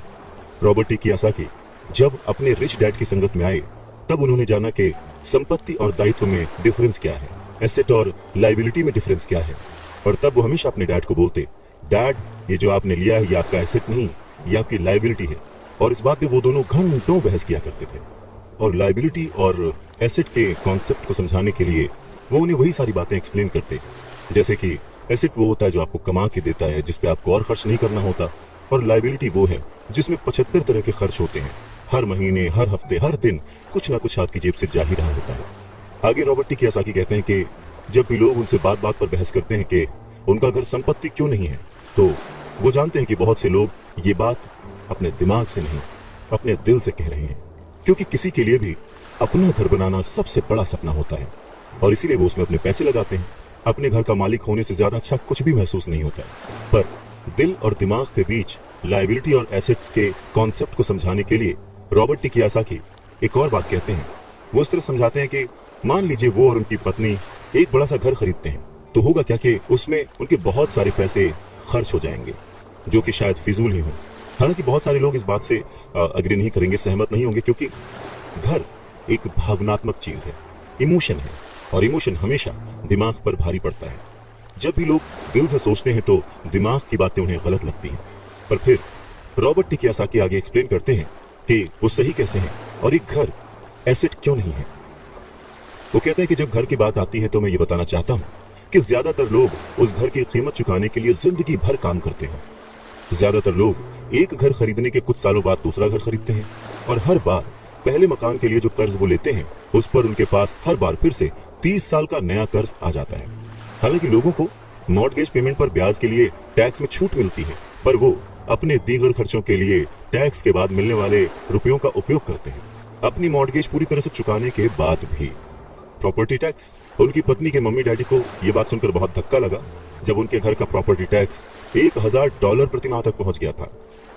और ये तब हुआ था जब वो रिटायर हो चुके थे। $1000 बहुत बड़ी रकम होती है। अगर हम उसको इंडियन करेंसी में चेक करें तो शायद 70-80 हजार रुपए, या शायद उससे भी ज्यादा। और ये तब हुआ था जब वो रिटायर हो चुके थे। इस बढ़ोतरी से उनका रिटायरमेंट के बाद का बजट जो है वो बिगड़ गया था और उन्हें अपना वो मकान छोड़ना पड़ा। अच्छा, एक और मिथ है कि घर की कीमत जो है हमेशा बढ़ती रहती है। ऐसा नहीं है। बहुत सारे ऐसे लोग हैं जिन्होंने कर्ज लेके घर खरीदा, और वो घर उन्होंने जितने में खरीदा आज उसकी कीमत आधे से भी कम है। इन सब नुकसानों से ऊपर सबसे बड़ा नुकसान क्या है पता है? आपका लिक्विड कैश। वो लिक्विड कैश जो कि किसी सही जगह पर लग सकता था, वो घर में फंस गया। अगर आपका सारा पैसा मकान में फंसा रहता है तो आपको ज्यादा कड़ी मेहनत करनी पड़ती है ताकि आपका खर्चा चलता रहे। इस दौरान आपकी संपत्ति वाले कॉलम में कोई बढ़ोतरी नहीं होती, मतलब आप और कोई एसेट नहीं बना पाते। अगर एक यंग पति पत्नी, यंग कपल शुरुआत में ही अपना पैसा अपने एसेट वाले कॉलम में लगाए तो उनके आगे के साल बहुत ही आराम से गुजरेंगे, खासकर उस समय जब वो अपने बच्चों को कॉलेज में भेजेंगे। इस दौरान उनकी संपत्ति भी बढ़ जाएगी और उनके खर्चे भी आराम से चलते रहेंगे। तो अगर कम शब्दों में समझे तो ये कि घर खरीदने का फैसला जो है ना वो बहुत ही खर्चीला होता है। इसके बजाय बेहतर ये होगा कि जल्दी ही इन्वेस्टमेंट पोर्टफोलियो बना लिया जाए। देखिए, घर खरीदने का असर किसी भी आदमी पर 3 तरह से पड़ता है। पहला, समय की बर्बादी, क्योंकि इस पूरे दौरान दूसरी संपत्तियों का मूल्य बढ़ चुका होता है। एक्स्ट्रा पूंजी की बर्बादी, एक्स्ट्रा पैसे की बर्बादी जिसे दोबारा निवेश किया जा सकता था, जबकि घर खरीदने के बाद आपको घर से सीधे जुड़े हुए बहुत से खर्च उठाने पड़ते हैं। तीसरा, शिक्षा की बर्बादी। अक्सर ऐसा होता है कि लोग ये मानते हैं कि उनके जो एसेट्स वाले कॉलम में, संपत्ति वाले कॉलम में उनका घर, बचत और रिटायरमेंट प्लान आते हैं। अब क्योंकि उनके पास इन्वेस्ट करने के लिए पैसा नहीं है, इसलिए वो बिल्कुल भी इन्वेस्ट नहीं कर पाते। इस कारण उन्हें इन्वेस्टमेंट का अनुभव कभी मिल ही नहीं पाता। ज्यादातर लोग कभी एक समझदार इन्वेस्टर नहीं बन पाते, और सबसे बढ़िया इन्वेस्टमेंट अक्सर सबसे पहले समझदार इन्वेस्टर्स को बेचे जाते हैं, जो बाद में उन्हें ज्यादा दामों पर सुरक्षित रहने वाले लोगों को बेचते हैं, उन लोगों को बेचते हैं जो रिस्क नहीं उठाना चाहते। तो रॉबर्ट टी कियोसाकी के जो पुअर डैड थे, जो कि बहुत ही पढ़े लिखे थे, उनका फाइनेंशियल स्टेटमेंट चूहा दौड़ में फंसे व्यक्ति का सबसे अच्छा उदाहरण है। नौकरी की, जिंदगी भर पाई पाई इकट्ठा की, घर खरीदा और उस घर का खर्च चलाने के लिए जिंदगी भर मेहनत करते रहे। उनके खर्च हमेशा उनकी आमदनी से ज्यादा होते थे। और यहाँ पर रॉबर्ट टी कियोसाकी एक बात बहुत अच्छे से समझाना चाहते हैं कि अगर आप इंडिपेंडेंट बनना चाहते हैं, अमीर बनना चाहते हैं, तो आपके खर्चे कभी भी आपकी आमदनी से ज्यादा नहीं होने चाहिए। कौन कितना अमीर है अगर ये जानना है तो समझें कि उसकी कमाई हुई दौलत किसी आदमी की वो योग्यता है जिसके सहारे वो आगे कई दिनों तक जिंदा रह सकता है। यानी अगर वो आज काम करना बंद कर दे तो वो बिना कमाए कितने दिनों तक जिंदा रह सकता है, यही उसकी अमीरी है। रॉबर्ट टी कियोसाकी कहते हैं कि आज की कर्जदार सोसाइटी दो बातें मानती है। पहली ये कि खुद का एक घर होना चाहिए, दूसरी ये कि अगर सैलरी बढ़ गई है तो फिर एक ज्यादा बड़ा घर खरीद सकते हैं। पर ऐसी सोच, ऐसी स्ट्रैटेजी की वजह से परिवार ज्यादा कर्ज में फंस जाता है। लोग बुरी तरह से पैसों की तंगी का सामना करने लगते हैं। वो लोग अपनी जॉब्स में बहुत अच्छी सैलरी उठा रहे होते हैं, लेकिन इस सोच की वजह से वो सेविंग नहीं कर पाते। इसे हाई रिस्क लिविंग या जोखिम भरी जीवन शैली कह सकते हैं। और इसका कारण छोटा सा है, ऐसे लोगों में पैसे की समझ ना होना, पैसे को कैसे मैनेज करते हैं ये पता ना होना। 90s के दशक में जॉब्स में बहुत ज्यादा गिरावट आई थी, रिसेशन आया था, और तब ये बात पता चली कि जो मिडिल क्लास है वो पैसे के मामले में कितना सुरक्षित है। तब से लेकर आज तक बहुत कुछ बदला है। अच्छी बात यह है कि आज लोग ज्यादा अवेयर्ड हैं। उन्होंने सही जगहों पर इन्वेस्ट करना शुरू कर दिया, और म्यूचुअल फंड में लोगों ने ज्यादा इन्वेस्ट इसलिए किया क्योंकि उन्हें लगता है कि वो ज्यादा सुरक्षित है। औसत म्यूचुअल फंड खरीदने वाले आदमी नौकरी में, टैक्स और मॉर्गेज चुकाने में, अपने बच्चों की कॉलेज की फीस देने के लिए पैसे बचाने में, अपना क्रेडिट कार्ड का हिसाब साफ करने में बहुत ज्यादा बिजी रहते हैं। इतना उनके पास वक्त नहीं होता कि वो ये आर्ट सीख लें कि किस तरह से म्यूचुअल फंड लिया जाए या किस तरह से इन्वेस्ट किया जाए। तो फिर वो क्या करते हैं, फिर वो किसी दूसरे को हायर करते हैं, उसकी काबिलियत पर भरोसा करते हैं, और वो जैसा कहता जाता है वो ऐसा करते जाते हैं। क्योंकि जो पढ़ा लिखा मिडिल क्लास वर्ग है जो कि पैसे को संभालना नहीं जानता, वो हमेशा यही सोचता है जोखिम मत उठाओ, सुरक्षित रहो। और असली प्रॉब्लम यही है कि पैसे की समझ न होने के कारण लोग खतरों का सामना करते हैं। उनके सेफ रहने के पीछे की इच्छा, यानी हमें कुछ ना हो, उसके पीछे का असल कारण यह होता है कि उनके पास पैसे की तंगी होती है। उनकी जो बैलेंस शीट होती है उसमें खर्चे ज्यादा होते हैं, इनकम कम होती है। या यूं कहें कि उनकी संपत्ति वाला यानी एसेट वाला कॉलम खाली रहता है तो कोई गलत बात नहीं होगी। और जब सचमुच जिंदगी में वो once in a lifetime वाला मौका आता है तो ये लोग उस मौके का फायदा नहीं उठा पाते, क्योंकि इनके पास पैसे ही नहीं होते इन्वेस्ट करने के लिए। अगर पैसे की समझ आपको है तो आप थोड़ा थोड़ा निवेश करके बूंद बूंद से सागर भर के अमीर हो सकते हैं। आप सूझबूझ के साथ सही जगह पर इन्वेस्टमेंट करके अपने 5,000 रुपए को 10 लाख रुपयों में कन्वर्ट कर सकते हैं। पर प्रॉब्लम सोच की है। ये जो गरीब वर्ग या मिडिल क्लास जो वर्ग है वो ऐसे इन्वेस्टमेंट्स को बहुत ही जोखिम भरा मानता है, पर वो ये नहीं जानता कि प्रॉब्लम इन्वेस्टमेंट में नहीं है, प्रॉब्लम उनकी सोच में है, उनकी नासमझी में है। वो ये नहीं जानते कि पैसा कहाँ लगाना है। वो हमेशा अपने पैसों की जिम्मेदारी दूसरों पर लाद देते हैं और उसके लिए खर्च भी करते हैं। तो अगर आप भी दूसरों की तरह सोचते हैं, घर को एक एसेट समझते हैं, इन्वेस्टमेंट करने से डरते हैं, सेफ रहना चाहते हैं, तो ये समझना जरूरी है कि आप किसी के लिए काम करते हैं। सैलरी पर काम करने वाले बहुत ज्यादा लोग मालिक को या फिर अपने शेयर होल्डर्स को अमीर बना रहे होते हैं। एक्चुअली वो उनके लिए काम कर रहे होते हैं। आपकी कोशिशें, मेहनत और सफलता से दरअसल आप नहीं सफल होते, आपका मालिक सफल होता है और उसे उसके रिटायरमेंट के लिए मदद मिल रही होती है। अच्छा, दूसरा, आप सरकार के लिए काम करते हैं। आप समझ सकते हैं कि जब आप काम करते हैं, पैसे कमाते हैं, तो उसका एक हिस्सा टैक्स के रूप में सरकार को जाता है। तीसरा, अगर आपके पास घर है जिसे आप अपना एसेट मानते हैं, जो कि दरअसल एक लायबिलिटी है, तो आप बैंक्स के लिए काम करते हैं। क्यों? क्योंकि आपने उन घरों के ऊपर लोन ले रखा है और वो लोन चुकाने के लिए, क्रेडिट कार्ड का कर्ज चुकाने के लिए आप दिन रात मेहनत करते हैं। तो अगर आप सिर्फ ज्यादा कड़ी मेहनत से काम करते जाएं, तो समस्या यह है कि तीनों ही मामलों में आपको और ज्यादा मेहनत करनी पड़ेगी और फायदा आपको नहीं मिलेगा, किसी और को मिलेगा। तो आपको यह सीखना पड़ेगा कि आपकी ज्यादा मेहनत से किस तरह आपको और आपके परिवार को फायदा हो। मान लीजिए कि अगर आप ये फैसला कर भी लेते हैं कि आप सिर्फ अपने काम से काम रखेंगे, पर पैसों की समझ न होने के कारण, उसे मैनेज करने की समझ न होने के कारण आपको ये नहीं पता होता कि आपके लक्ष्य को किस तरह से निर्धारित किया जाए। अक्सर लोग अपने प्रोफेशन को बनाए रखना चाहते हैं, अपनी सैलरी के सहारे ही अपनी संपत्ति को, अपने एसेट्स को खड़ा करना चाहते हैं, पर जब उनकी संपत्ति बढ़ती है तो वो किस तरह अपनी सफलता का आकलन करते हैं, कब कोई दूसरा आदमी ये महसूस करता है कि वो अमीर है, कि उसके पास दौलत है, और संपत्ति और दायित्व के बीच का बैलेंस कैसा है, ये सब बातें भी समझना उतना ही जरूरी है। तो फिर सवाल वही है कि अमीर कैसे बना जाए। अमीर बनने के लिए आपकी संपत्ति, आपकी सफलता, आपके आसपास का माहौल, आपकी दौलत, इन सब के बारे में आपको सोचना पड़ेगा। एसेट्स और लायबिलिटीज के बारे में सोचना पड़ेगा। सबसे इंपॉर्टेंट है कि अपने दिमाग को हमेशा खुला रखना पड़ेगा, क्योंकि ये जिंदगी भर का सब्जेक्ट है। आपको ये सब्जेक्ट जिंदगी भर पढ़ना है, सीखना है और अमीरी की राह पर आगे बढ़ते जाना है। आधी छोड़ पूरी को धावे, पूरी मिले न आधी पावे। मुश्किल के दौर में, गरीबी के दौर में अपने आप को कैसे संभाला जाए, अपने आप को कैसे गरीबी से उबारा जाए, इस बात को समझाने के लिए रॉबर्ट टी कियोसाकी बहुत ही अच्छा एग्जाम्पल देते हैं। वो कहते हैं कि एक दिन कर्ज लेने के लिए, क्योंकि उनकी माली हालत खराब हो गई थी, तो उन्होंने अपने नए गोल्फ क्लब, आर्ट कलेक्शन, किताबें, स्टूडियो, टेलीविजन, उनके महंगे कपड़े, घड़ियां, जूते और बहुत सारे ऐसी चीजें लोन वाले पेपर में जो संपत्ति वाला कॉलम होता है उसमें लिख दिया, एसेट्स में लिख दिया और भेज दिया। उन्हें लगा कि मेरे पास इतनी चीजें हैं तो लोन अप्रूव हो जाएगा, पर उनका लोन का जो पेपर था, एप्लीकेशन पेपर, वो रिजेक्ट कर दिया गया। क्यों? क्योंकि उनका बहुत सारा इन्वेस्टमेंट फिजूल था। लोन कमेटी को वो बात एकदम भी समझ नहीं आई। वो ये जानना चाहते थे कि उनके पास एक नॉर्मल सी नौकरी क्यों नहीं है जिसमें वेतन मिलता है। उन्होंने उनके महंगे कपड़े और महंगे जो खेल का सामान था उनके बारे में कोई सवाल नहीं किया। जिंदगी में कई बार ऐसी कठिनाइयां आती हैं जब आप स्टैंडर्ड प्रोफाइल में फिट नहीं होते हैं। वो कहते हैं कि उन्हें बड़ा ही अचंभा होता है जब वो किसी को ये कहते हुए सुनते हैं कि उसकी नेटवर्थ करोड़ों रुपए है, लाखों रुपए है, क्योंकि नेटवर्थ के सटीक न होने का एक खास कारण है। वो ये कि जिस पल आप अपनी संपत्तियों को, एसेट्स को बेचना शुरू करते हैं ना, उनका प्राइस, उनका रेट, उनका दाम बहुत कम हो चुका होता है। ऊपर से उन पर आपको टैक्स भी चुकाना पड़ता है और इतनी सारी चीजें आपको पैसे के संकट में डाल देती हैं, गरीबी में फंसा देती हैं। पैसा इकट्ठा करने के लिए वो अपनी प्रॉपर्टीज बेचते हैं, एसेट्स बेचते हैं। पहले तो वो अपनी पर्सनल प्रॉपर्टीज बेचते हैं जो कि सच कहे तो बहुत ही कम बिकती हैं, और अगर बिकती भी है तो उस पर टैक्स होता है। तो इस तरह से एक बार फिर से सरकार फायदे में से अपना हिस्सा ले लेती है, बैंक अपना हिस्सा ले लेता है, और जो काम कर रहा होता है वो कर्ज में डूब जाता है।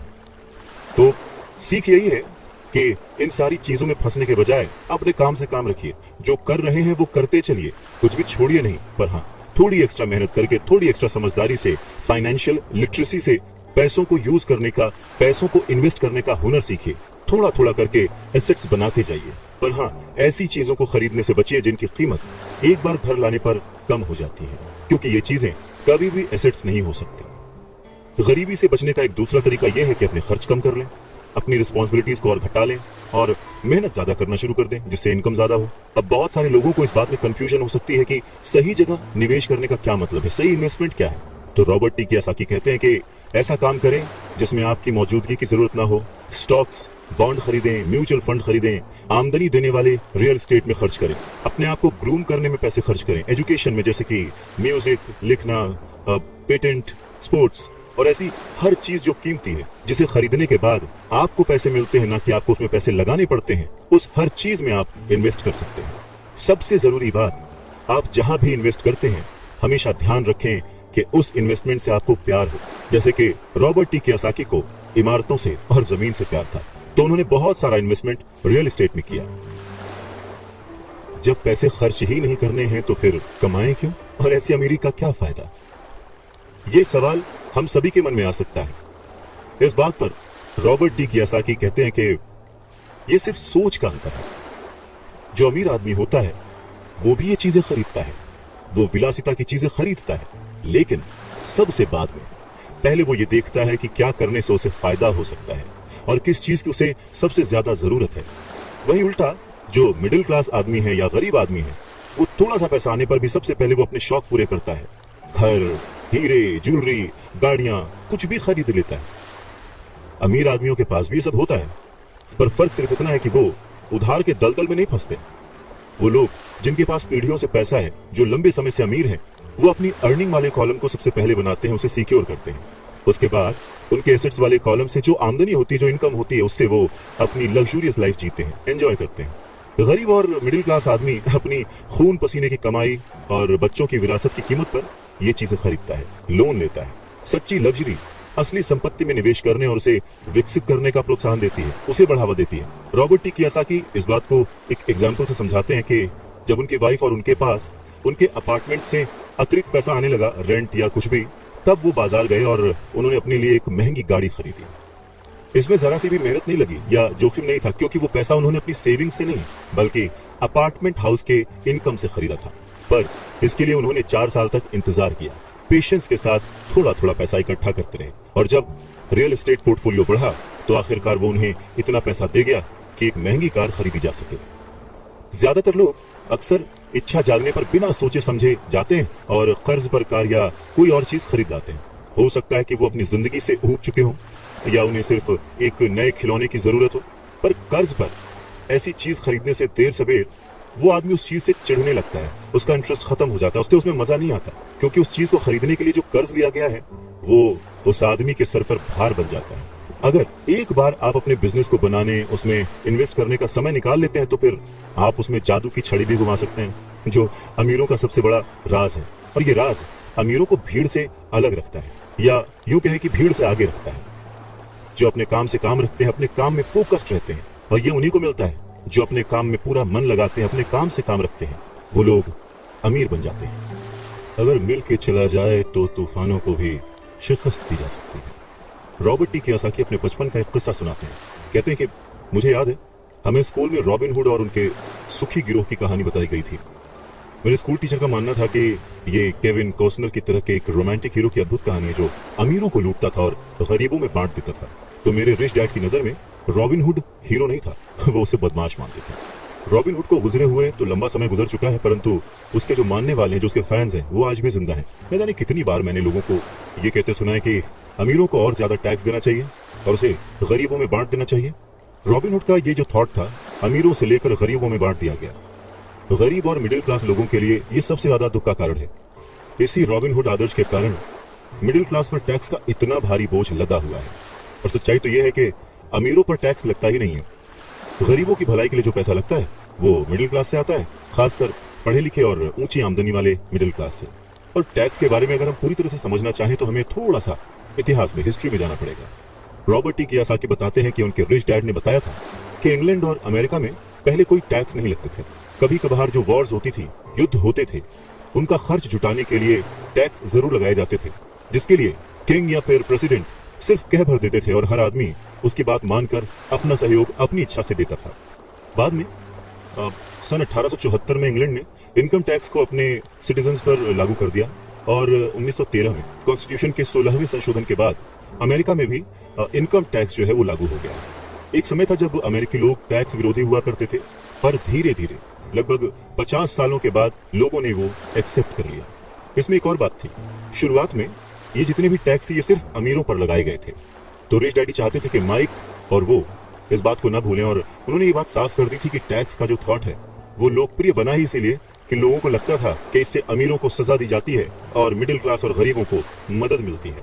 पर वक्त ने इस बात को पलट दिया और आज गरीब भी टैक्स कमा रहा हुआ है और मिडिल क्लास भी, या यूं कहें कि सबसे ज्यादा जो टैक्स कमा रहा हुआ है वो है मिडिल क्लास।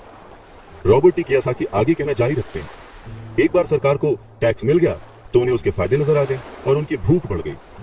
रिच डैडी ने रॉबर्ट टी कियोसाकी को आगे समझाते हुए कहा कि अमीरों ने वक्त के साथ साथ कॉरपोरेशन की ताकत को समझा। एकजुट होकर उन्होंने इस टैक्स को पलट दिया और सारा बोझ उन लोगों के ऊपर डाल दिया जिन लोगों ने कभी इसके सपोर्ट में वोट दिया था, यानी कि गरीब और मिडिल क्लास लोग। और इसके पीछे की सबसे वजह अमीरों का पैसा नहीं था, उनकी समझ थी, उनकी जानकारी थी, उनकी अवेयरनेस थी। उन्होंने अपने पैसे को बचाने के लिए संविधान को समझा, रूल्स को समझा और फिर उनमें कमियां निकाली और फिर किस तरह से उनसे बचा जाए ये सब देख परख के कॉरपोरेशन का सहारा लिया और वो उसमें सफल भी हुए। अमीरों और गरीबों के बीच ये लड़ाई सदियों से चलती आ रही है। अमीरों से वसूलों का जो नारा लगाने वाली भीड़ थी वो हमेशा अमीरों के खिलाफ रही, और ऐसी लड़ाइयां तब छिड़ती हैं जब किसी एक विशेष वर्ग को ध्यान में रखकर कानून बनते हैं। और ये लड़ाई कब खत्म होगी ये कहा नहीं जा सकता। समस्या यह है कि जो लोग हारते हैं उनमें समझ की कमी है, पर वो ये मानते नहीं। हारने वाले लोग वो हैं जो हर सुबह उठकर तैयार होते हैं और अपनी नौकरी में कड़ी मेहनत करते हैं और उस पर टैक्स भी देते हैं। अगर वो ये समझ पाते कि अमीर लोग किस तरह से पैसे का खेल खेलते हैं तो वो भी इस खेल को उसी तरह से खेल सकते थे। फिर वो भी गरीबी से आजाद हो सकते थे, पैसे के मालिक हो सकते थे और अमीर बन सकते थे। रिच डैड कहते हैं कि इसीलिए मुझे बिल्कुल अच्छा नहीं लगता कि जब कोई अपने बच्चे को यह सलाह देता है कि खुद पढ़ो और नौकरी करो। जिस कर्मचारी में पैसे की समझ नहीं है वो बच नहीं सकता। समाज उसके पैसे को हड़प लेगा और उसे गरीबी की ओर धकेल देगा। कहते हैं ना कि उस देने वाले ने तो कोई कमी ना की, अब किसको क्या मिला ये मुकद्दर की बात है। और ये जो मुकद्दर है ये हम अपनी सोच से, अपनी नॉलेज से, अपनी अवेयरनेस से बदल सकते हैं। अमीरी और गरीबी में सिर्फ सोच और समझ का ही फासला है। ना हारना जरूरी है ना जीतना जरूरी है। अरे ये जीवन का खेल है, इसे खेलना जरूरी है। रॉबर्ट टी कियोसाकी कहते हैं कि पैसे कमाना भी एक खेल ही है। अगर आप इसे एक खेल की तरह एंजॉय करेंगे तो आप और ज्यादा रिच होते जाएंगे। हर हफ्ते वो निवेश करते हैं और कभी हारते हैं कभी जीतते हैं। जब जीतते हैं तो उस निवेश को अगले हफ्ते के लिए सेव कर लेते हैं, और जब हारते हैं तो खुद से जीतने वाले की आंख में आंख डालकर कहते हैं ठीक है, अगले सैटरडे फिर मिलते हैं। रॉबर्ट टी कियोसाकी की बात से यह समझ में आता है कि पैसा कमाना भी खेल जैसा ही है। अगर आप उसे एंजॉय करते हैं, उसके पीछे नहीं भागते हैं, तो आप धीरे धीरे ही सही पर ग्रो करेंगे और जल्द ही अमीर बन जाएंगे। इंसान गलतियां करता है और उन गलतियों से सीखता है। अमीर बनना भी कुछ वैसा ही है। कभी आप गलती करते हैं और हार जाते हैं, कभी आप उस गलती को सुधारते हैं और जीत जाते हैं। वैसे बचपन से जवानी तक जब भी हम स्कूल में पढ़ते हैं या हमारे आसपास भी, बच्चों को गलतियां करना अलाउड नहीं होता। उन्हें कहा तो जरूर जाता है कि आप गलती कर सकते हैं, पर जैसे ही बच्चा गलती करता है उसे टोक दिया जाता है, उसे रोक दिया जाता है, उसे डांटा जाता है, और धीरे धीरे हमारे मन में ये धारणा बन जाती है कि गलती करना इज नॉट अलाउड। पर अगर देखा जाए, हम इंसान गलती करके ही सीखते हैं। हमने आज तक जो कुछ भी अचीव किया है, अपनी गलतियों से अचीव किया है। इसी बात को आगे बढ़ाते हुए रॉबर्ट टी कियोसाकी कहते हैं कि इन्वेस्टर्स दो तरह के होते हैं। पहले वो जो नॉर्मल इन्वेस्टर्स होते हैं, जो एक पैकेज में निवेश करते हैं, रिटेल आउटलेट में फोन करते हैं, जैसे एक रियल एस्टेट कंपनी या स्टॉक ब्रोकर या फाइनेंशियल प्लानर को, और फिर वो कुछ छोटा छोटा खरीद लेते हैं। ये एक म्यूचुअल फंड, स्टॉक या बॉन्ड हो सकता है। ये निवेश का एक अच्छा और साफ सुथरा तरीका है और आसान भी है। ये उसी तरह की खरीदारी हो गई जैसे कि कोई कस्टमर कंप्यूटर स्टोर में जाकर शेल्फ पर रखे कंप्यूटर को खरीद ले। वही दूसरी तरह के जो इन्वेस्टर्स होते हैं, वो अपने इन्वेस्टमेंट को बनाते हैं। वो किसी दूसरे से नहीं खरीदते, वो अपना इन्वेस्टमेंट खुद बनाते हैं। इस तरह के इन्वेस्टर्स आमतौर पर अपने सौदों को असेंबल करते हैं। जिस तरह कंप्यूटर इंजीनियर कंप्यूटर के पुर्जों को असेंबल करते हैं, वो अलग अलग जगहों से सस्ते पार्ट्स लाते हैं और उन पार्ट से एक पूरा कंप्यूटर असेंबल करते हैं, जो कि उन्हें बहुत सस्ता पड़ता है, और फिर वो उसे महंगे दामों में बेच देते हैं। ठीक उसी तरह से जो दूसरा निवेशक है, वो आर्थिक अवसरों के पुर्जों को अच्छी तरह से ऑब्जर्व करता है। ठीक इसी तरह से जो दूसरा इन्वेस्टर है, वो समय को पहचानता है और मौके की नजाकत को देखते हुए, अपने कमर्शियल फायदे को देखते हुए चीजों को इस्तेमाल करता है। और जो दूसरे किस्म का इन्वेस्टर है, सच में वही प्रोफेशनल इन्वेस्टर होता है। अमीर बनने की राह में, रिच बनने की राह में ये जानना बहुत जरूरी है कि किस समय पर क्या एक्शन लिया जाए जिससे आपकी किस्मत बदल जाए और आपको नुकसान भी ना हो। अगर आप दूसरे किस्म के इन्वेस्टर बनना चाहते हैं तो आपको खास तौर से इन 3 क्वालिटीज को अपने अंदर इंप्रूव करना होगा, क्योंकि फाइनेंशियल इंटेलिजेंस के अलावा इन क्वालिटीज की भी जरूरत होती है। पहला, किस तरह ऐसे मौके को खोजें जो दूसरों को दिखाई नहीं देता। दूसरे लोग अपनी आंखों से उस मौके को नहीं देख पाते, पर आप अपने दिमाग से और अपने एक्सपीरियंस से उन मौकों को देख सकते हैं। एग्जाम्पल के लिए रॉबर्ट टी कियोसाकी के एक दोस्त ने एक पुराना घर खरीदा जो देखने में बुरा था। हर एक को हैरत थी कि उसने इसे खरीद क्यों लिया, पर दूसरे जो नहीं देख पाए थे वो उनके दोस्त ने देख लिया था, और वो था घर के साथ 4 खाली जमीन के टुकड़े। घर खरीदने के बाद उसने उसे तोड़ा और उन 5 प्लॉट्स को मिलाकर बिल्डर को बेच दिया। इस सारे डील में उसे जो उसने पैसा लगाया था वो तो मिला ही, उसके ऊपर से 3 गुना रकम और मिली। उसने सिर्फ 2 महीने के काम में लाखों रुपए कमा लिए, जो कि उनके लिए बहुत ज्यादा नहीं थी, पर फिर भी देखा जाए कि उन 2 महीनों की मेहनत में अगर वो जॉब में होता तो कितना कमाता वर्सेस उसने इस डील से जो कमाया। दूसरा पॉइंट, पैसा किस तरह से इकट्ठा किया जाए। औसत आदमी बैंक जाता है, पर इस दूसरे किस्म के इन्वेस्टर को यह पता होना चाहिए कि पैसा किस तरह जुटाया जाए और बिना बैंक जाए, बिना लोन लिए किस तरह से पैसा इकट्ठा किया जाए। रॉबर्ट टी कियोसाकी कहते हैं कि उन्होंने भी यह सीखा कि बिना बैंक की मदद लिए घर कैसे खरीदे जा सकते हैं। घर खरीदना बहुत इंपॉर्टेंट नहीं है, पर पैसा इकट्ठा करना बहुत इंपॉर्टेंट है और बहुत ही रेयर आर्ट है। अक्सर वो लोगों को ये कहते सुनते हैं कि बैंक मुझे लोन नहीं दे रहा या मेरे पास इसे खरीदने के लिए पैसे ही नहीं है। अगर आप दूसरे किस्म के इन्वेस्टर बनना चाहते हैं तो आपको ये सीखने की जरूरत है, क्योंकि ज्यादातर लोग सिर्फ इसीलिए सौदे नहीं कर पाते क्योंकि उनके पास पैसा ही नहीं होता। तो अगर आप इस प्रॉब्लम को पार कर सकते हैं तो आप एक सच्चे इन्वेस्टर हो सकते हैं और बहुत प्रॉफिट कमा सकते हैं। तीसरा पॉइंट, किस तरह से स्मार्ट लोगों को इकट्ठा किया जाए। ऐसे लोग बहुत समझदार होते हैं जो या तो अपने से ज्यादा समझदार लोगों के साथ काम करते हैं या फिर उन्हें अपने साथ काम पर रख लेते हैं। जब भी आपको सलाह की जरूरत होगी ना, तो यही समझदार लोग आपके सलाहकार का काम करेंगे। तो सीखने के लिए बहुत कुछ है, पर हाँ, अगर आपने मन लगाकर सीखा तो आपको उसके फायदे भी बहुत मिलेंगे। पर हाँ, अगर आपके अंदर इतनी इच्छा नहीं है, आप इतना टाइम नहीं दे सकते, आप उतने अमीर नहीं बनना चाहते, तो फिर आपको पहले किस्म का ही इन्वेस्टर बने रहना चाहिए। आप तो जानते हैं वही आपकी सबसे बड़ी पूंजी है। आप जो नहीं जानते वही आपका सबसे बड़ा जोखिम है। जोखिम तो हमेशा रहता है, इसीलिए इससे बचने के बजाय इसे मैनेज करना सीखें, तभी आप तरक्की कर पाएंगे और अमीर बन पाएंगे। जब जिंदगी आपको नींबू थमाए तो जल्दी से शरबत बना लो और पी लो। अवसर पहचानना किसी भी इन्वेस्टर की सबसे बड़ी क्वालिटी होती है। फाइनेंशियल बुद्धि का मतलब है ज्यादा विकल्प होना। अगर अवसर आपके सामने आ ही नहीं रहे हैं तो फिर आप अपनी गरीबी को सुधारने के लिए और क्या कर सकते हैं। अगर कोई अवसर आपकी झोली में आकर गिर जाए पर आपके पास पैसा ही नहीं है और आप उसमें इन्वेस्ट ही नहीं कर सकते, ऊपर से बैंक वाले आपको उधार नहीं दे रहे, आप पैसे का कहीं से इंतजाम नहीं कर पा रहे, तो फिर उस मौके का आप फायदा कैसे उठा सकते हैं। मान लीजिए अगर आपका अनुमान जो है वो गलत हो जाए और अगर आप जिसकी उम्मीद करते हैं वो नहीं हो, तो फिर आप क्या करेंगे? कैसे एक छोटी सी चीज को लाखों में बेचेंगे? अगर ये करना आपको आता है तो इसे ही कहते हैं फाइनेंशियल बुद्धि, यानी फाइनेंशियल इंटेलिजेंस। ज्यादा मतलब नहीं इस बात से। एग्जाम्पल लेते हैं कि एक नींबू है और उसको लाखों में बेचना है, तो लाखों में बदलने के लिए कितने अलग अलग तरह से आप उसको यूज कर सकते हैं। इसका मतलब है कि आप अपनी पैसे की समस्याओं को सुलझाने में कितने क्रिएटिव हैं। ज्यादातर लोग केवल एक समाधान जानते हैं, नींबू निचोड़ो और शरबत बना के पी लो, यानी कि कड़ी मेहनत करो, बचत करो और उधार लो। तो आपको अपनी फाइनेंशियल बुद्धि क्यों बढ़ानी चाहिए? रॉबर्ट टी कियोसाकी कहते हैं, क्योंकि आप उस तरह के इंसान होना चाहते हैं जो अपनी किस्मत खुद लिखता हो। आप जो हो रहा है उसे होने देते हैं और उसे बेहतर में बदलने की ताकत रखते हैं। ऐसे बहुत कम लोग ये बात समझ पाते हैं कि किस्मत भी हम ही लिखते हैं। जिस तरह के पैसा बनाया जाता है, अगर आप ज्यादा किस्मत वाले होना चाहते हैं और ज्यादा पैसा बनाना चाहते हैं तो बहुत कड़ी मेहनत करने के अलावा आपको अपनी फाइनेंशियल बुद्धि को भी तैयार करना होगा, सीखना होगा। अगर आप इस तरह के आदमी हैं जो सही चीज होने का इंतजार करता है, तो शायद आपको बहुत लंबे समय तक इंतजार करना पड़ सकता है। ये तो बस उसी तरह की बात हो गई कि आप गैरेज से गाड़ी निकालने के पहले ये डिसाइड करना चाहते हैं कि भाई अगले 5 मील तक सभी स्ट्रीट लाइट्स ठीक रहेंगी, बर्फ नहीं गिरेगी, एक्सीडेंट नहीं होगा, वगैरह वगैरह। ये चीजें आपके कंट्रोल में नहीं है। आपके कंट्रोल में है सिर्फ गाड़ी चलाना। ठीक उसी तरह से आपके कंट्रोल में है अपने प्लान्स बनाना, अपनी समझ और सूझबूझ का इस्तेमाल करते हुए। जिस काम से आप एक महान इंसान बन सकते हैं, एक अमीर इंसान बन सकते हैं, क्या वो काम आप चंद पैसों के लिए करेंगे? नहीं ना। सीखने के लिए काम करें, पैसों के लिए नहीं। रॉबर्ट टी कियोसाकी एक घटना का जिक्र करते हैं। कहते हैं कि 1995 में मैंने सिंगापुर के एक अखबार में इंटरव्यू दिया। अब युवा महिला रिपोर्टर बहुत ही टाइम पे आ गई और इंटरव्यू शुरू हो गया। हम एक बहुत ही बड़े से होटल की लॉबी में कॉफी पी रहे थे और मेरा जो सिंगापुर जाने का रीजन था उसके बारे में डिस्कशन कर रहे थे। तभी उस रिपोर्टर ने मुझसे कहा, एक दिन मैं भी आपकी तरह एक बेस्ट सेलिंग लेखक बनना चाहती हूँ।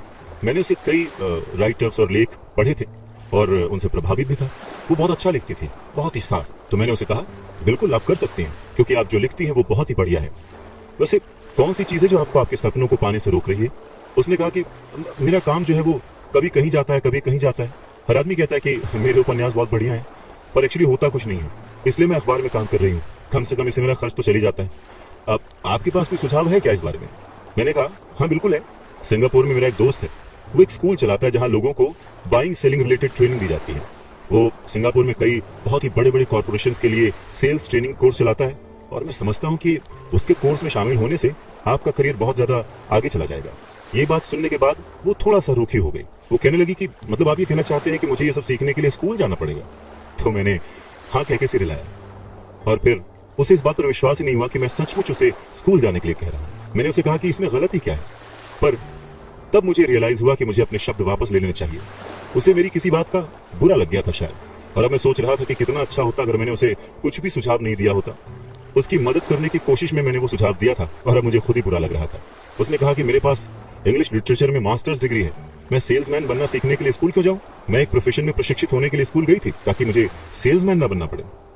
अब वो अपना ब्रीफकेस ताकत से बंद कर रही थी और इंटरव्यू खत्म हो चुका था और उसकी बॉडी लैंग्वेज से पता लग रहा था कि वो नाराज थी। वहीं कॉफी टेबल पर मेरी एक बेस्ट सेलिंग बुक रखी हुई थी। मैंने उसे उठाया और उस लेडी के द्वारा लिखे गए नोट्स को भी अपने दूसरे हाथ में रखा। मैंने उसे कहा कि क्या आप इसे देख सकती हैं? मैंने उसके नोट्स की तरफ इशारा किया। उसने अपने नोट्स पर नजर डाली। क्या? उसने उलझन में कहा। एक बार फिर मैंने उसके नोट्स की तरफ जानबूझकर इशारा किया। एक बार फिर मैंने उसके नोट्स की तरफ जानबूझकर इशारा किया जिस पर उसने लिखा था रॉबर्ट कियोसाकी, बेस्ट सेलिंग लेखक। यहां पर बेस्ट सेलिंग राइटर लिखा हुआ है, ना कि बेस्ट राइटिंग राइटर। तब उसे मेरी बात समझ में आई। लहरों से डर करके नौका पार नहीं होती, कोशिश करने वालों की हार नहीं होती। रॉबर्ट टी कियोसाकी कहते हैं कि जब आप रिच बनने की सोचते हैं, रिच बनने की ठानते हैं, अमीर बनने की कोशिश करते हैं, तो बहुत सारी बाधाओं को पार करना पड़ता है। तो उनके अनुसार अमीरी की राह में ऐसी 5 बाधाएं हैं जो लोगों को रोकती हैं आगे बढ़ने से। सो पहला कारण है डर, पैसा खोने के डर से पार पाना। रॉबर्ट टी कियोसाकी कहते हैं कि वो अपनी जिंदगी में ऐसे न जाने कितने अमीर लोगों से मिले हैं जिन्हें पैसे का नुकसान हुआ है, पर वो फिर भी अमीर हैं। पर ऐसे एक भी गरीब इंसान से नहीं मिले हैं जिसने अपनी एक दमड़ी भी खोई है अमीर बनने की राह में, इन्वेस्टमेंट की राह में। पैसा खो जाने का डर बहुत ही नेचुरल है, बहुत ही स्वाभाविक है। ये हर इंसान को होता है, अमीरों को भी होता है, गरीबों को भी होता है। पर प्रॉब्लम डर नहीं है, प्रॉब्लम है कि आप इस डर का सामना किस तरह से करते हैं। पैसा खोने के बाद की स्थिति से, उसकी सिचुएशन से किस तरह से बाहर आते हैं, आप अपनी असफलताओं को किस तरह से ट्रीट करते हैं, ये आपकी लाइफ में बहुत इंपॉर्टेंट है। ये आपकी लाइफ में केवल पैसे के बारे में नहीं है, बल्कि हर चीज के बारे में है। एक अमीर आदमी और एक गरीब आदमी के बीच का जो अंतर होता है वो बस यही होता है कि अमीर आदमी अपने डर से किस तरह से जीतता है और गरीब आदमी अपने डर से किस तरह से हार जाता है। लोगों के पैसा खोने का डर ठीक वैसा ही है जैसे कि मोटरसाइकिल से गिरने पर चोट लगने का डर। उस चोट लगने के डर से ज्यादा एक्साइटमेंट आपको उस बाइक को चलाने का होता है, और उसी एक्साइटमेंट में, उसी खुशी में आप बाइक चलाना सीख लेते हैं। ठीक वैसे ही पैसे के खोने के डर से ज्यादा उसे अर्न करने की खुशी अगर आपको हो तो आप धीरे धीरे प्लान वे में एसेट्स पर ध्यान देंगे, उन्हें खरीदेंगे और एक वक्त पर अमीर बन जाएंगे। मैं अकेला ही चला था जानिबे मंजिल, मगर लोग यूं जुड़ते गए और कारवां बनता गया। रॉबर्ट टी कियोसाकी कहते हैं कि पैसा मेरे लिए काम करे और मैं पैसे के लिए काम ना करूं। मेरा ये पहला सबक दरअसल ताकत के बारे में है। अगर आप पैसे के लिए काम करते हैं तो आप ताकत को अपने बॉस के हाथ में दे देते हैं, या आप जिसके लिए काम कर रहे होते हैं आप अपनी आजादी उसके हाथ में दे देते हैं। अगर आपका पैसा आपके लिए काम करता है तो आप अपने पैसे के, अपने काम के, अपनी जिंदगी के खुद मालिक होते हैं। एक बार हमें हमारे लिए काम करने वाले पैसे की ताकत का ज्ञान हो जाए, फिर हमें पैसे के लिहाज से स्मार्ट हो जाना चाहिए और हमें डराने वाले लोगों से निपटने के लिए रास्ते ढूंढ लेने चाहिए। पर ऐसा करने के लिए आपको कानून की समझ होनी चाहिए, अपने आसपास की समझ होनी चाहिए, मार्केट में क्या चल रहा है इस बात की समझ होनी चाहिए, और सिस्टम कैसे काम करता है इसकी भी समझ होनी चाहिए। अगर आप अवेयर नहीं है, मतलब नॉलेजेबल नहीं है, ज्ञानी है, आप केयरलेस हैं, अपनी चीज़ों को समझना नहीं चाहते, तो आपको बड़ी आसानी से डराया और हराया जा सकता है। अगर आप जानते हैं कि आप क्या बात कर रहे हैं और मुसीबत कैसी है और उसे कैसे सॉल्व किया जाए, तो आपको आसानी से डराया नहीं जा सकता। रॉबर्ट कियोसाकी के रिच डैडी हमेशा उन्हें ये कहा करते थे कि स्मार्ट बनो, ताकि तुम्हें कोई भी कहीं से भी आके धक्का ना दे जाए। और उन्होंने अपनी जिंदगी में बस इसी उसूल को अपनाया था। वो कानून जानते थे क्योंकि वो कानून का आदर करते थे। वो कानून जानते थे क्योंकि कानून न जानना बहुत महंगा साबित हो सकता है। अगर आप जानते हैं कि आप सही हैं तो आप किसी से भी उलझने से नहीं डरेंगे, आप किसी के भी सामने अपनी बात रखने से नहीं डरेंगे, चाहे आपका मुकाबला विश्व के सबसे ताकतवर आदमी से ही क्यों न हो। तो रॉबर्ट टी कियोसाकी के जो पुअर डैड थे वो हमेशा उन्हें मोटिवेट करते थे कि वो कुछ भी करके एक अच्छी सी नौकरी कर लें, कॉर्पोरेशन में किसी ऊंचे पद पर चले जाएं। और यही बात जब रॉबर्ट टी कियोसाकी ने अपने रिच डैड से शेयर की तो वो हंसे और उन्होंने कहा कि उस कॉर्पोरेट लैडर पर चढ़ने की बजाय क्यों ना उसका मालिक ही बन जाया जाए। बचपन में रॉबर्ट टी कियोसाकी को यह समझ नहीं आया था कि कॉर्पोरेशन के मालिक होने से रिच डैड का क्या मतलब था। पर मुद्दे की बात यह है कि अगर रॉबर्ट टी कियोसाकी के रिच डैड नहीं होते तो वो अपने पुअर डैड की बात मानकर किसी जगह नौकरी कर रहे होते। उनके रिच डैड ने बार बार याद दिलाया कि भीड़ के साथ चलने की जरूरत नहीं है, अपनी सोच रखो, अपनी समझ रखो और फिर अपनी जिंदगी की दिशा खुद तय करो। रॉबर्ट टी कियोसाकी अपनी कहानी कहते हैं कि जब तक मैं 25 साल का हुआ तब तक मेरे रिच डैड की सलाह मुझे समझ नहीं आती थी। उन्होंने कुछ दिन पहले ही मरीन कॉर्प्स छोड़ी थी और जेरोक्स कंपनी के लिए काम कर रहे थे। वहां उन्हें बहुत पैसा मिल रहा था, पर बार बार अपनी तनख्वाह को चेक करते थे और हमेशा निराश होते थे। टैक्स इतना ज्यादा कटता था कि उन्हें और ज्यादा काम करना पड़ता था अपनी जरूरतों को पूरा करने के लिए। धीरे धीरे वो सफल होने लगे, सक्सेसफुल होने लगे। तो उनके जो बॉसेस थे उन्होंने उनको प्रमोशन दी और सैलरी बढ़ा दी। उन्हें ये बात सुनकर बहुत अच्छा लगा और जैसे ही उन्होंने अपनी बात अपने रिच डैड से शेयर की तो उन्होंने कहा, अच्छा तो तुम्हारे बॉस अमीर बन रहे हैं, तुम्हारी कंपनी अमीर बन रही है, तुम किसके लिए काम कर रहे हो, तुम किसे अमीर बना रहे हो। तो बस 1974 में जेरोक्स के कर्मचारी के रूप में ही उन्होंने अपना पहला कॉर्पोरेशन बनाया और अपने काम से काम रखना शुरू कर दिया।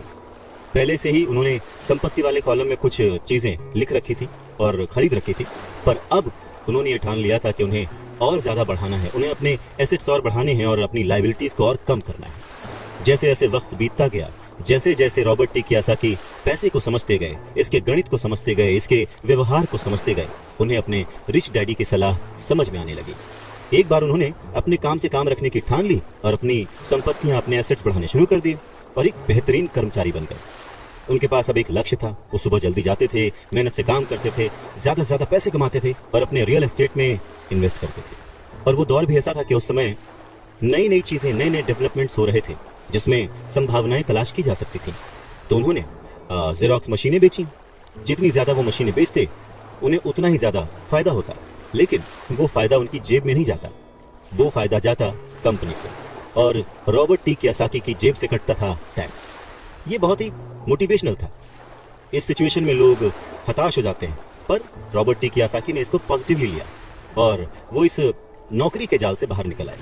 वो ये समझ गए थे कि उन्हें किस तरह से बाहर आना है, पर जल्दबाजी में उन्होंने नौकरी नहीं छोड़ी। धीरे धीरे सिर्फ 3 साल के समय में ही उन्होंने जेरोक्स कंपनी की तुलना में अपने छोटे से कॉर्पोरेशन कंपनी से ज्यादा कमाना शुरू कर दिया था। और उनका कॉर्पोरेशन रियल एस्टेट में इन्वेस्ट करने वाली कंपनी थी, और वो पैसा जो कि वो अपने एसेट से कमा रहे थे, वो उन्हीं के लिए दोबारा काम कर रहा था। अब उन्हें फोटोकॉपियर बेचने के लिए दरवाजे दरवाजे जाने की जरूरत नहीं थी। अपने रिच डैडी की सलाह से उन्हें बहुत फायदा हुआ। जल्दी ही उनकी प्रॉपर्टीज से आने वाले कैश फ्लो में इतना ज्यादा बढ़ोतरी हो गई कि उनकी कंपनी ने उनके लिए पहली कार खरीद के दी। उनकी पुरानी कंपनी जेरोक्स के लोगों को लगा कि वो अपना कमीशन बेच रहे हैं, परंतु ऐसा था नहीं। उन्होंने अपने कमीशन को अपने एसेट्स में कन्वर्ट कर रखा था। रॉबर्ट टी कियासाकी कहते हैं कि उनका एक एक रुपया उनके एक एक एम्प्लॉय जैसा उनके लिए काम कर रहा था। क्यों? क्योंकि उन्होंने सही जगह पर इन्वेस्ट किया था। अपने रिच डैड से सीखे गए सबक के कारण वो इस चूहा दौड़ के मिथक से बाहर आ गए थे और कम उम्र में ही एक एम्प्लॉयर बन गए थे। स्कूल्स में पढ़ाया जाता है कैसे एम्प्लॉय बने, पर अपने रिच डैड की बात मानकर वो एक एम्प्लॉयर बने। और ये सब पॉसिबल हुआ पैसे को सही जगह पर इन्वेस्ट करने की समझ से, पैसे को मैनेज करने की समझ से, फाइनेंशियल लिटरेसी से। बहुत सारी मुश्किलें आई, पर अपनी सूझबूझ से और अपनी अवेयरनेस से, अपने नॉलेज से रॉबर्ट टी कियासाकी उन मुश्किलों से आगे बढ़ते गए और लोग उनको फॉलो करने लगे। वो जब भी फाइनेंशियल सेमिनार्स में दूसरों को सिखाने को जाते, उनको अपनी बात बताते, तो वो हमेशा कहते कि फाइनेंशियल आईक्यू स्पेशलाइजेशन के 4 बड़े फील्ड से आने वाले ज्ञान का मिक्सचर है, नॉलेज का मिक्सचर है। सो वो 4 फील्ड्स कौन कौन सी हैं? पहला है अकाउंटिंग। रॉबर्ट टी कियासाकी कहते हैं कि जिसे मैं फाइनेंशियल साक्षरता कहता हूँ, एम्पायर खड़ा करना चाहते हैं, साम्राज्य बनाना चाहते हैं, तो ये सबसे इंपॉर्टेंट है। आप जितने ज्यादा पैसे के लिए जिम्मेदार होंगे, उतना ही ज्यादा आपको बारीकी से नॉलेज होने की जरूरत है, नहीं तो आपका जो साम्राज्य है, आपका जो एम्पायर है, वो ताज के पत्तों की तरह ढह जाएगा। इस योग्यता, इस क्वालिटी की वजह से आप किसी भी बिजनेस की जो कमजोरियां हैं, वीक पॉइंट्स हैं, और उसकी जो प्लस पॉइंट्स हैं, उन्हें पहचान सकते हैं। दूसरा फील्ड है जो इंपॉर्टेंट है, वो है इन्वेस्टमेंट, जिसे वो पैसे से पैसे बनाने का विज्ञान कहते हैं। इसमें तकनीकें, रणनीतियां, स्ट्रैटेजीज, फॉर्मूले, इन सब की जरूरत होती है। तीसरा है बाजार की समझ, मार्केट की समझ, डिमांड एंड सप्लाई का साइंस। बाजार के तकनीकी पहलुओं को जानने की जरूरत है जो कि भावनाओं द्वारा संचालित होते हैं। जी हाँ, मैक्सिमम जनता इमोशनल होकर चीजें करती है और उसका फायदा उन लोगों को होता है जो कि दिमाग से सोचते हैं, खास करके पैसे के बारे में। चाहे वो गाड़ी खरीदना हो, घर खरीदना हो, या कोई भी सुख सुविधाएं हो, ये सारी चीजें इमोशन से होती हैं और फायदा हमेशा दूसरे व्यक्ति को होता है जो इन्हें बेच रहा होता है। और चौथी फील्ड है कानून, लॉ। उदाहरण के तौर पर अकाउंटिंग, इन्वेस्टमेंट और बाजारों की तकनीकी दक्षताओं के सहारे कॉर्पोरेशन की जो क्षमता थी वो बहुत बढ़ गई थी। कोई भी आदमी जिसे कॉर्पोरेशन के द्वारा दिए जाने वाले टैक्स के फायदों और सुरक्षा का ज्ञान हो, वो बहुत तेजी से तरक्की कर सकता है और अमीर बन सकता है। पर वैसा करना जो कि किसी नौकरीशुदा कर्मचारी के लिए पॉसिबल नहीं है। उन दोनों में उतना ही डिफरेंस होगा जितना कि एक पैदल चलने वाले इंसान में और एक उड़कर जाने वाले में होता है।